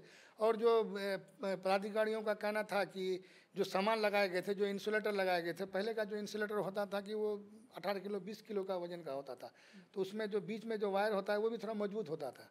लेकिन अभी का जो इंसुलेटर लगाता है 2 किलो 3 किलो का इंसुलेटर है, जरा सा थंडरिंग होता है उड़ जाता है। और इंसुलेटर का कोई ऐसा इक्विपमेंट नहीं बना है कि उसको चेक करे कि ये कौन सा इंसुलेटर कितनी दूरी पर है। इस लोगों को एक एक करके चेक करना पड़ता है, तब जाके पता चलता है कि कौन इंसुलेटर पंक्चर हुआ है। तो इसमें थोड़ा वक्त लगता था। तो इस बार फिर भी बहुत कम पंक्चर हुआ। अक्सर जो डिस्टर्बेंस आया तो 33,000 में ही कहीं वायर गिर गया, कहीं कुछ हो गया। तो ये सब दिक्कतें आती है। और बहुत जगह पर बिजली विभाग में ऐसा था कि कई जगह रोड पर ये था, ट्रांसफार्मर था। आपके क्षेत्र में? आपके क्षेत्र में था ऐसा? हाँ, आपका एक अल्ताबाड़ी में था, एक आपका 3-4 जगह ऐसा था कि रोड पर ही था। तो हम लोग उसको हटवाने का काम किए। पहले वो मतलब ट्रांसफार्मर है, उसी में रोड ढलाई करके निकल गया है। तो फिर ट्रांसफार्मर को शिफ्ट कर देना था, नहीं किया। हम लोग आने के बाद तब वो सब ट्रांसफार्मर को शिफ्ट करवाने का काम किए। बहुत लोगों के घर के ऊपर से तो नहीं किया है, पहले वायरिंग किया हुआ है। अब ये हाई टेंशन वाला वायर ST वायरिंग किया हुआ है, उसके नीचे अब उसके पास ज़मीन नहीं है बेचारे के पास, क्या करेगा? अब दूसरा कोई विकल्प है नहीं, तो अब उसके नीचे जैसे तैसे वो लाइट कटवा करके घर बना लिया। अब उसको अब ये करना है। कभी कई एक आदमी का घर ऐसा है कि उसके ऊपर से वायर है, पाइप लगा दिया है, चिंगारी निकलता है। तो ऐसे का हम लोग कोशिश कर रहे हैं कि भाई शिफ्ट किया जाए। लोग परेशान है, ज़मीन नहीं है लोगों के पास। अधिकारियों से भी हम कह रहे हैं कि भाई थोड़ा इसको देखा जाए। इसको जो भी उसका एक्सपेंसेस आएगा देने के लिए तैयार है। विभाग का कहना है कि उसका जो शिफ्टिंग का जो कॉस्ट आएगा उनको देना पड़ेगा विभाग में। तो वो एक एस्टीमेट बनता है उसके हिसाब से। लेकिन ये बहुत ये बहुत स्लो चलता है। कुछ आदमी ऐसा गरीब है कि वो कर नहीं सकता है। तो इसमें थोड़ा आप देखते हैं। और विधानसभा में क्वेश्चन कीजिएगा तो डायरेक्ट यही जवाब आता है कि हाई टेंशन वायर नहीं हटेगा, जहाँ है वही रहेगा। हाँ, जहाँ है वही रहेगा। तो ये दिक्कत आती है। तो अब ठीक है, उनका कहना है कि पहले से वायरिंग था, बाद में घर बनाया, बात भी सही है। लेकिन बनाया तो उसके पास विकल्प नहीं है, तो कहाँ जाए बेचारा? वहीं वो एक ज़मीन ही बचा है उसका, पहले था बाप के साथ था, बाप से अलग होकर के दूसरा कोई ज़मीन नहीं बचा, तो वो तो वहीं बनाएगा घर। तो ऐसे स्थिति में उस तार के नीचे इतना बड़ा रिस्क लेकर के वो घर सो के रहता है, टीन के घर में। जरा सा भी कोई भी घटना घट सकता है। कई जगह पर ऐसा मामला है। हम बिजली विभाग को बोले हैं कि उसको थोड़ा देखिए, तो ये लोग भी थोड़ा डिले करते हैं। तो हम चाह रहे हैं कि वो लोग देख करके उसको थोड़ा शिफ्ट कराने का कर देगा। तो ऐसी और समस्या तो नहीं है। हम समझते हैं कि ये अगर नया जो वायरिंग हो जाएगा अभी जो जहाँ जहाँ बाकी है, इसके बाद ये समस्या ख़त्म हो जाएगी और फिर बेहतर रहेगा। लाइट ठीक रहती है अभी। स्वास्थ्य और शिक्षा के क्षेत्र में क्या काम हुआ 4.5 सालों में आपकी? देखिए, स्वास्थ्य के क्षेत्र में हम लोगों ने काफ़ी, जैसे 7 बड़े हॉस्पिटल बनवाने का काम किया क्षेत्र में। मतलब हेल्थ एंड वेलनेस सेंटर कई, मतलब 7 बने। फिर अभी 7 पर अभी ये चल रहा है, टेंडर शायद हो गया, वो भी काम शुरू होगा। और 20-22 लगभग उप स्वास्थ्य केंद्र बनाए गए। तो ये एक्टिव है, इनमें डॉक्टर्स आते हैं जो बने हुए? डॉक्टर्स ही की बहाली नहीं होती है। अच्छा, मतलब विडम्बना यही है कि डॉक्टर्स की बहाली सरकार डॉक्टर दे नहीं रहे हैं। जो लोग बहाली होकर के आते हैं फिर लीव लेकर के चले जाते हैं पीजी करने के लिए, कुछ करने के लिए, उन लोगों को वो सुविधा है शायद, लेकिन फिर जहाँ का फिर वहीं रह जाता है। बहाली होती है, कुछ लोगों को बहाल भी किए थे लेकिन फिर वो लोग लीव लेकर के चले गए। तो डॉक्टर्स ही नहीं है जो मेन डॉक्टर है। मान के चले बहादुरगंज मेरा मेन हॉस्पिटल है, अब वहीं अगर डॉक्टर नहीं रहे तो फिर वहाँ देहात में जाकर तो मेन लोग जो आ जाते हैं यहाँ, तो दिक्कत तो है। डॉक्टर नहीं है, हम लोग कोशिश कर रहे हैं, कई जगह पर तो चालू कर दिया गया है, कई जगह भवन बन के रेडी है, लेकिन उसमें अभी तक डॉक्टर का व्यवस्था नहीं हुआ है। तो वहाँ एक एएनएम जा करके बैठती है अभी। तो हम लोग कोशिश कर रहे हैं कि जैसे हम लोग अगर सीएस को बोलेंगे या प्रभारी को बोलते हैं तो उन लोग का कहना है कि हम लोग कहाँ से दें, आप लोग बहाल करके दीजिए, हम लोग देते हैं। तो सरकार बहाल करेगी तभी वो लोग भी दे पाएगा, मजबूरी है उन लोगों का। अब ऐसा हो गया कि कुछ हॉस्पिटलों में डॉक्टर नहीं था, तो हमारे बहादुरगंज के 2-3 डॉक्टर को शिफ्ट करके मेरे वहाँ डॉक्टर अच्छा आ गया था, लगभग 13-14 डॉक्टर आ गए थे। फिर अभी ये करके फिर 5-6 पर आ गया है। तो ये है कि वो लोग दूसरी जगह पुठिया उठिया में डॉक्टर नहीं था तो वहाँ फिर दिया गया। तो ये तो दिक्कत है। जैसे मेरे टाइम में आपका एक्सरे मशीन तक नहीं था, तो फिर एक्सरे मशीन दिया गया। फिर ऑपरेटर भी हम लोग विधानसभा में क्वेश्चन कर करके तब फिर वहाँ ऑपरेटर दिलवाए, लेकिन कोचाधानमन में बाद में दिया था ये आपका एक्सरे मशीन। तो अब वहाँ ऑपरेटर नहीं, तो फिर इसी ऑपरेटर को कर दिया 3 दिन वहाँ 3 दिन वहाँ। पहले तो 1 सप्ताह वहाँ रहता था वो, तो अब हफ्ते में 3 दिन वहाँ 3 दिन वहाँ कर दिया। तो ये सब तो दिक्कतें हैं, सरकार बहाल नहीं कर रही है। बड़े बड़े बिल्डिंग तो बना देती है, लेकिन बहाल करे, स्वास्थ्य सेवा में अगर बेहतर हो जाए तो हम समझते लोगों को कहीं कोई दिक्कत नहीं होगी, लेकिन नहीं हो पा रहा है। हम लोग उम्मीद करते हैं कि अगर हम लोग की सरकार बने, हमारे नेता भी कह रहे हैं, तो हर चीज़ में बेहतर ध्यान दिया जाएगा। शिक्षा के क्षेत्र में जैसे हम लोग बार बार विधानसभा में क्वेश्चन करते थे कि डिग्री कॉलेज होना चाहिए टेरागाछ में, चूँकि बहुत सुदूर देहात इलाका है, वहाँ हमारी बच्चियाँ खास करके मतलब तालीम हासिल करने से वंचित रह जाती हैं। तो हम लोगों ने बार बार, तो हर बार यही जवाब मिलता था कि सरकार की मंशा है कि सारे प्रदेश के सारे सब डिवीज़न में एक एक डिग्री कॉलेज हो, उसके बाद सारे जगह होने के बाद तब जगह ऐसे जगहों पर ध्यान दिया जाएगा। अब आबादी के हिसाब से सोचेंगे हम लोग। लेकिन ये चूँकि किशनगंज में ऑलरेडी 2-3 डिग्री कॉलेज मानते हैं वो लोग, जैसे बहादुरगंज एक नेहरू कॉलेज है, एक मारवाड़ी कॉलेज, और एक वहाँ नेशनल कॉलेज डिग्री कॉलेज जो है ठाकुरगंज, तो वो एफिलेटेड है। ये तो 3 दोनों रिकॉग्नाइज है। तो ये था, तो कह रहा था कि यहाँ है ऑलरेडी, इसलिए एक सब डिवीजन में 2 ऑलरेडी रिकॉग्नाइज कॉलेज है, अभी हम लोग नहीं दे सकते हैं। लेकिन बार बार हम लोग जो क्वेश्चन करने का नतीजा ये हुआ कि वहाँ उसको एक्सेप्ट किया गया, ज़मीन के लिए बोला गया, ज़मीन भी सीओ चिन्हित करके दे दिया है टेरागाछ में। और उम्मीद है कि भवन बनना शुरू हो जाएगा कुछ दिनों में। जब सारा प्रक्रिया पूरा होने के बाद भवन बनेगा, उसके बाद वहाँ डिग्री की पढ़ाई भी होने लगेगी। तो और पहले हमारे वहाँ था क्या, 10th तक ही हो पाया, अपग्रेड होकर के कुछ स्कूल 10th तक हुआ था।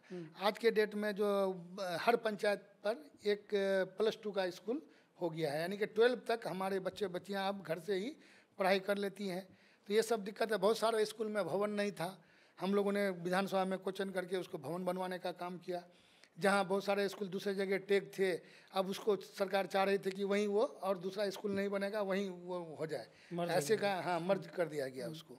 तो हम लोग वहाँ भी विधानसभा में क्वेश्चन कर करके उसको अलग करवाइएगा। अभी धोखरझाड़ी में हम लोग, सरकार चाह रहा था कि और स्कूल नहीं बने, लेकिन हम लोगों ने कहा कि भाई वहाँ से काफ़ी दूर है, लोग जा नहीं पाएंगे। जहाँ जिस तरह का जो सिचुएशन था ऐसा सिचुएशन बता करके ऐसे ऐसे जगहों पर हम लोगों ने स्कूल भवन बनवाने का काम किया, और स्कूल भवन बन रहा है, बहुत जगह कंप्लीट हो गया, बहुत जगह काम चल रहा है। तो इस तरह का हम लोगों ने शिक्षा के क्षेत्र में भी काफ़ी अहम रोल अदा किया है। और आपका स्वास्थ्य में अभी बोल रहे थे हम उस समय में कि बहादुरगंज में वो सब धोने वाला कोई ये एम्बुलेंस नहीं था, सब ढोने के लिए। हम विधानसभा में क्वेश्चन किए, आप जो बोले थे कि विधानसभा में क्वेश्चन करने से क्या फ़ायदा है, विधानसभा में क्वेश्चन करने का फ़ायदा ये हुआ कि ये सब ढोने वाला वाहन हमारे बहादुरगंज में आ गया है।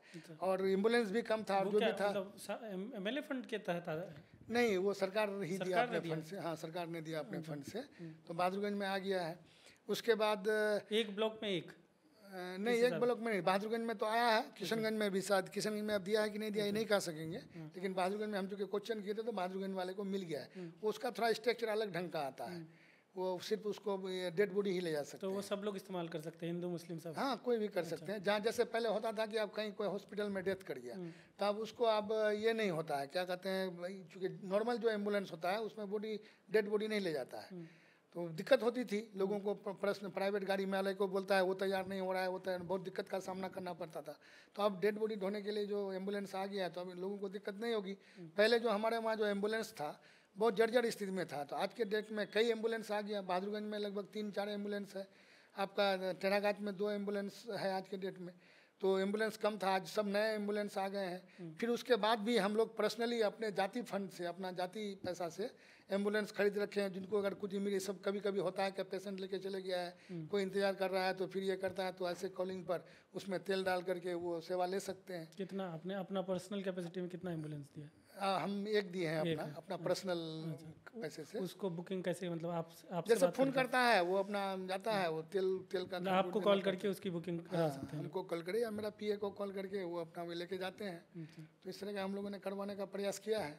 एक लास्ट चीज़ जहाँ पे हम एंड करना चाहेंगे, इलाके से आए दिन इस तरह की खबरें आती रहती हैं कि आप लोग जो 4 लोग हैं MIM से छोड़ के गए, तो कहीं कहीं छीट फूट जो है विरोध की घटना है कि कहीं आप इलाके में गए, कोई नारेबाजी कर दिया, तो इसको आप कैसे देखते हैं? क्या ये साजिशन करवाया जा रहा है, कुछ चुनिंदे लोग हैं, या जेन्युइनली गुस्सा है लोगों के बीच जब आप जाते हैं? हमारे क्षेत्र में तो कहीं नहीं लग रहा है। देखिए कुछ चुनिंदे लोग हैं, ये चीज़ जानबूझ करके करवा रहे हैं। अच्छा। अब कहीं हो सकता है कि अब और विधानसभा क्षेत्र का तो हमको आइडिया नहीं है, हमको नहीं लग रहा है, लेकिन हमारे क्षेत्र में मतलब इस तरह का कोई जानबूझ के, ये तो जानबूझ करके कहीं कहीं अगर एक आध घटना अगर होता है तो हमारे क्षेत्र में अगर किया था, लेकिन अब तक तो नहीं हुआ मेरे साथ एक घटना। आप जैसे वहाँ हम लोग सारी बात हो गई, आपका वहाँ जो धरना प्रदर्शन रखा था आपका नहीं, इसमें झींगाकटा में, जबकि वहाँ काम होना तय था। हम लोग तय कर दिए थे कि वहाँ काम होगा, इंटीरियर एरोजन वर्क वहाँ होगा, आपका खाड़ी बस्ती में, मसन गाँव में, वहाँ होना तय था।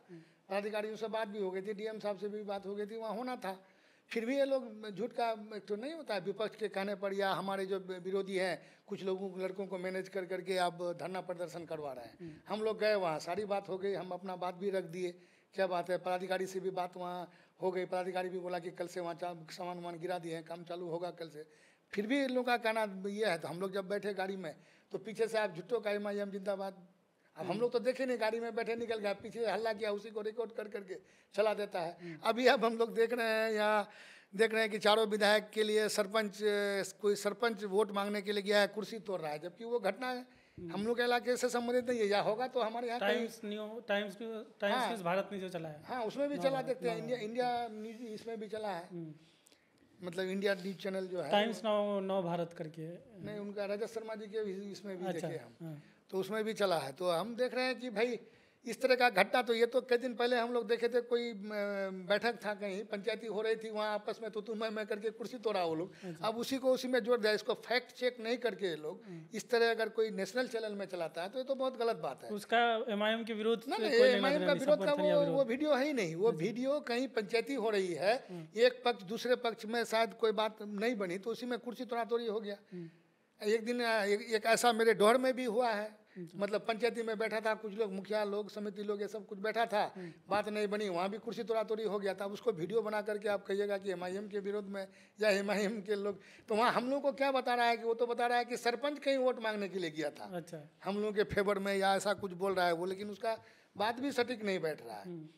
तो इस तरह का मतलब गलत ढंग से चलाना, ये तो बहुत गलत बात है। इस तरह का नेशनल मीडिया अगर जब कोई चीज़ को चलाता है तो उनको फैक्ट चेक करना चाहिए कि सही क्या है, तो ऐसा नहीं करके। अब क्या इलाके में लोग समझ गए हैं कि जो आपने फैसला लिया वो सही फैसला है? अब जी अच्छी तरह से समझ गए। देखिए असल मालिक तो वोटर है, असल मालिक अवाम है, तो जो अवाम हमको वोट दिया हम उसके लिए जवाब दे हैं। हम उनके लिए, हमको अगर आज के डेट में कुछ नहीं करते तो आज हम जाने का मुँह नहीं रहता मेरा उनके पास, लेकिन मालिक तो असल अवाम है। अब उनसे जो हमारे जो जी होश लोग थे, सारे लोगों से हमने मशवरा किया, लोगों ने मशवरा दिया कि नहीं जब काम नहीं हो रहा है आप लोग कुछ कीजिए, ऐसे ही हम लोग का इलाका बहुत पिछड़ा है, तब जा करके हम लोगों ने पार्टी बदलने का काम किया। ऐसा थोड़ा था कि हम लोग आए और पार्टी बदल लिए, ऐसा कुछ कोई मामला ही नहीं था। हम लोग तो जानबूझ करके भाई लोगों से पूछे, काफ़ी लंबा, लोग तो बहुत पहले से जीतने के बाद से गए थे, लोग ताल्लुक मतलब कांटेक्ट में थे, लेकिन कभी हम लोग सोचे भी नहीं। जब देखे काम नहीं हो रहा है, या हमारे जो आप देखे होंगे कि लोग बहुत ज़्यादा उम्मीद कर गए थे हैदराबाद से, कोई बीमार अगर होगा तो आ जाएगा कि थोड़ा आप सिफारिश कर दीजिए, वहाँ हम इलाज के लिए जाएंगे, वहाँ बात कीजिएगा तो अब आपके मुंह में बोली नहीं है, क्या बोलेंगे आप, उनको भी समझाना है, नेता का भी सुनना है, अब हो नहीं रहा है। अब उससे ज़्यादा क्या होगा। एक हमारा मेरी ही विधानसभा का है, लौचा का आदमी डेथ कर गया था वहाँ, हैदराबाद में। तो उसको वो रेस कोर्स में शायद डेथ करा था, लेकिन उसका रेस कोर्स वाला कुछ कर नहीं रहा था उसका। तो हम लोग फ़ोन किए इसको, माजिद साहब को फ़ोन किए और लोगों को फ़ोन किए, कोई रिस्पॉन्स नहीं ले रहा है। अख्तर साहब को भी बोले, उस वक्त हम लोग तो पार्टी में थे। अख्तर साहब खुद बोले कि भाई ये लोग सुन नहीं रहा है, क्या करें, लोग अब मतलब समझ में नहीं आ रहा है बात, कोई लोग हेल्प करना नहीं चाहता। अख्तर साहब बोले ये बात। तब जा कर के फिर शायद मास्टर मुजाहिद साहब से, उनका अमजदुल्ला साहब से अच्छा ताल्लुका थे, मास्टर मुजाहिद साहब लेके आए, उनका खूब वाहवाही हुआ। हम लोगों को इतनी फजीयत हुई उस मामले में, वो खुद गए, अमजदुल्ला खान साहब गए शायद वहाँ, जा कर के रेस कोर्स वाले से पैसा दिलवाया, बॉडी को भेजने का काम किया। अरे भाई कोई भी आदमी को लगा देते, वो जाके उतना काम कर सकता था, हम लोग के लिए भी सीना फखर से फूल जाता, लेकिन नहीं किए आप। कोई अगर आप किसी भी मामले में अगर जाइएगा, हॉस्पिटल के मामले में कोई इलाज के लिए, वहाँ कोई मतलब ये नहीं है, अब उसमें कहीं कोई छूट नहीं है आपका। तो जब आप सीमांचल को इतना गरीब समझते हैं, इतना कमज़ोर समझते थे, आप इतना बदहाल समझ रहे हैं, तो यहाँ के लिए कुछ स्पेशल तो करिएगा आप, तब ना आपसे जुड़े रहता। लेकिन आप स्पेशल कुछ करना नहीं चाहते हैं, एकदम एज यूजुअल छोड़ दिए कि भाई ये करो। आप सारा ये दिखा करके चले गए। अब पूरा जितने आज लोग आज कमेंट और ये कर रहे हैं, आज जितने लोग आप कर रहे हैं, हम लोग कोई भी कुछ डालेंगे तो तुरंत लिख देगा गद्दार, तुरंत मतलब खुद से कुछ इतना भलगर भलगर लफ्ज़ लिख देता है। तो इतने बदतमीज लोग हैं, कोई भी बात तरीके से तुम रखो, अपनी बात को मना नहीं है, डेमोक्रेसी है, तुम अपनी बात को रख सकते हो। लेकिन इस तरह का बदतमीजी करेगा आपको कि आप मतलब क्या कहिएगा उसको। तो हम लोग भी झेल करके आदी हो गए कि चलो भाई ठीक है, तुम्हारी तरबियत ही उसी ढंग से हुई है, तो हम क्या कर सकते हैं। आप तो ये इस तरह का करेगा आपको। वही लोग उंगली कर रहा था हम लोगों को। हम लोग जब MIM में थे, यही लोग उन लोग की निकम्मा हो, कुछ नहीं होगा तुम लोगों से, क्या कर रहे हो, ये कर रहे हो, यही लोग था। एक सपोर्ट होना चाहिए ना कि आप MIM में है तो हम सपोर्ट कर रहे हैं, आपके फेवर में है, काम हो नहीं हो कौम की क़यादत कीजिए, होना चाहिए। लेकिन कुछ नहीं, अब यही लोग सारे लोग मुखालिफ में थे। लेकिन जब ये छोड़ दिए तो सारे लोग बस ये करने लगे, शुरू हो गए। तो वो अलग चीज़ है, आज में भी है। लेकिन हमारे क्षेत्र में इस तरह का ये नहीं है। बहुत कुछ गिने चुने कुछ लड़के हैं जो उस तरह का है। इंशाल्लाह कोशिश कर रहे हैं कि ऐसे लोगों को भी लेके आए हम लोग अपने। जिसने भी बोला वो वीडियो बनाया था जो झिंगा काटा वाला आप बता रहे, उससे बात हुई बाद में आपकी? ये वाला, हाँ उन लड़कों से बात हुई आपकी? हाँ नहीं बात हुई मेरा। तो बोला कि बोले वो आप ये कर रहा है। दूसरे दिन उस लड़के का वीडियो डाला कि तो बोले ऐसे ही मजाक में हम बोले हल्ला किए। अच्छा, डाला वो अपना सॉरी किया वो। उस दूसरे दिन डाला वो लड़का, फिर उसको डलवाया फेसबुक में। अच्छा, हम तो बोले कि तुम लोग बुला करके, हम तो देखे नहीं, मतलब आप लोग की तरफ से या खुद से डाला? नहीं उसी का जो लड़का था वो MIM का ही लड़का है। दूसरे दिन वो सॉरी बोला। अच्छा, मतलब उस लड़के को बुलवाया गया था। वो लड़का वोटर भी नहीं है जो बोला है। अच्छा, कहाँ का वोटर है? वो वोटर नहीं है वो। अच्छा, मतलब 18 साल से कम उम्र का लड़का है। तो उसको कोई बना रहा है, कोई हल्ला कर रहा है, कोई वीडियो बना रहा है। वही सब उन लोगों का बस एक तरह से इसमें शामिल है। कुछ लोगों को ये लोग प्रोपेगेंडा करके तैयार करता है आदमी को कि भाई उनको बेइज्जत करो, उनको ये करो। तो कुछ लोग तो हिम्मत नहीं करते हैं, कुछ लोग कर लेते हैं, बदतमीजी कर लेते हैं। तो यही सब चीज़ है, होता है। लेकिन ये है कि उनका तरबियत ही उस ढंग से है, तो अब उसको क्या कहा जा सकता है। ठीक है, तो ये हमारे साथ थे बहादुरगंज से राजद विधायक मोहम्मद अंजार नईमी साहब। काफ़ी तफसील से बात हुई। पुराना इंटरव्यू भी आपने अगर देखा होगा, उसमें भी बहुत चीज़ें कवर हुई थी जो उसमें ज़्यादातर हम लोगों ने बात कर लिया था। उन चीज़ों को यहाँ पर रिपीट ज़्यादातर चीज़ों को नहीं किया गया है। तो आप वो इंटरव्यू भी देख सकते हैं। और ये एक पॉडकास्ट ख़ास तौर पर जो हमारे स्टूडियो में नए फॉर्मेट में हो रहा है, वो पॉडकास्ट यहाँ पर किया गया। पॉडकास्ट आपको कैसा लगा कमेंट में ज़रूर बताएं। और अगला इंटरव्यू हमें किस विधायक का या किस बड़े नेता का, क्षेत्र के बड़े नेता का करना चाहिए, स्टूडियो में बुला के इस फॉर्मेट में हमें कमेंट में ज़रूर बताएं। धन्यवाद।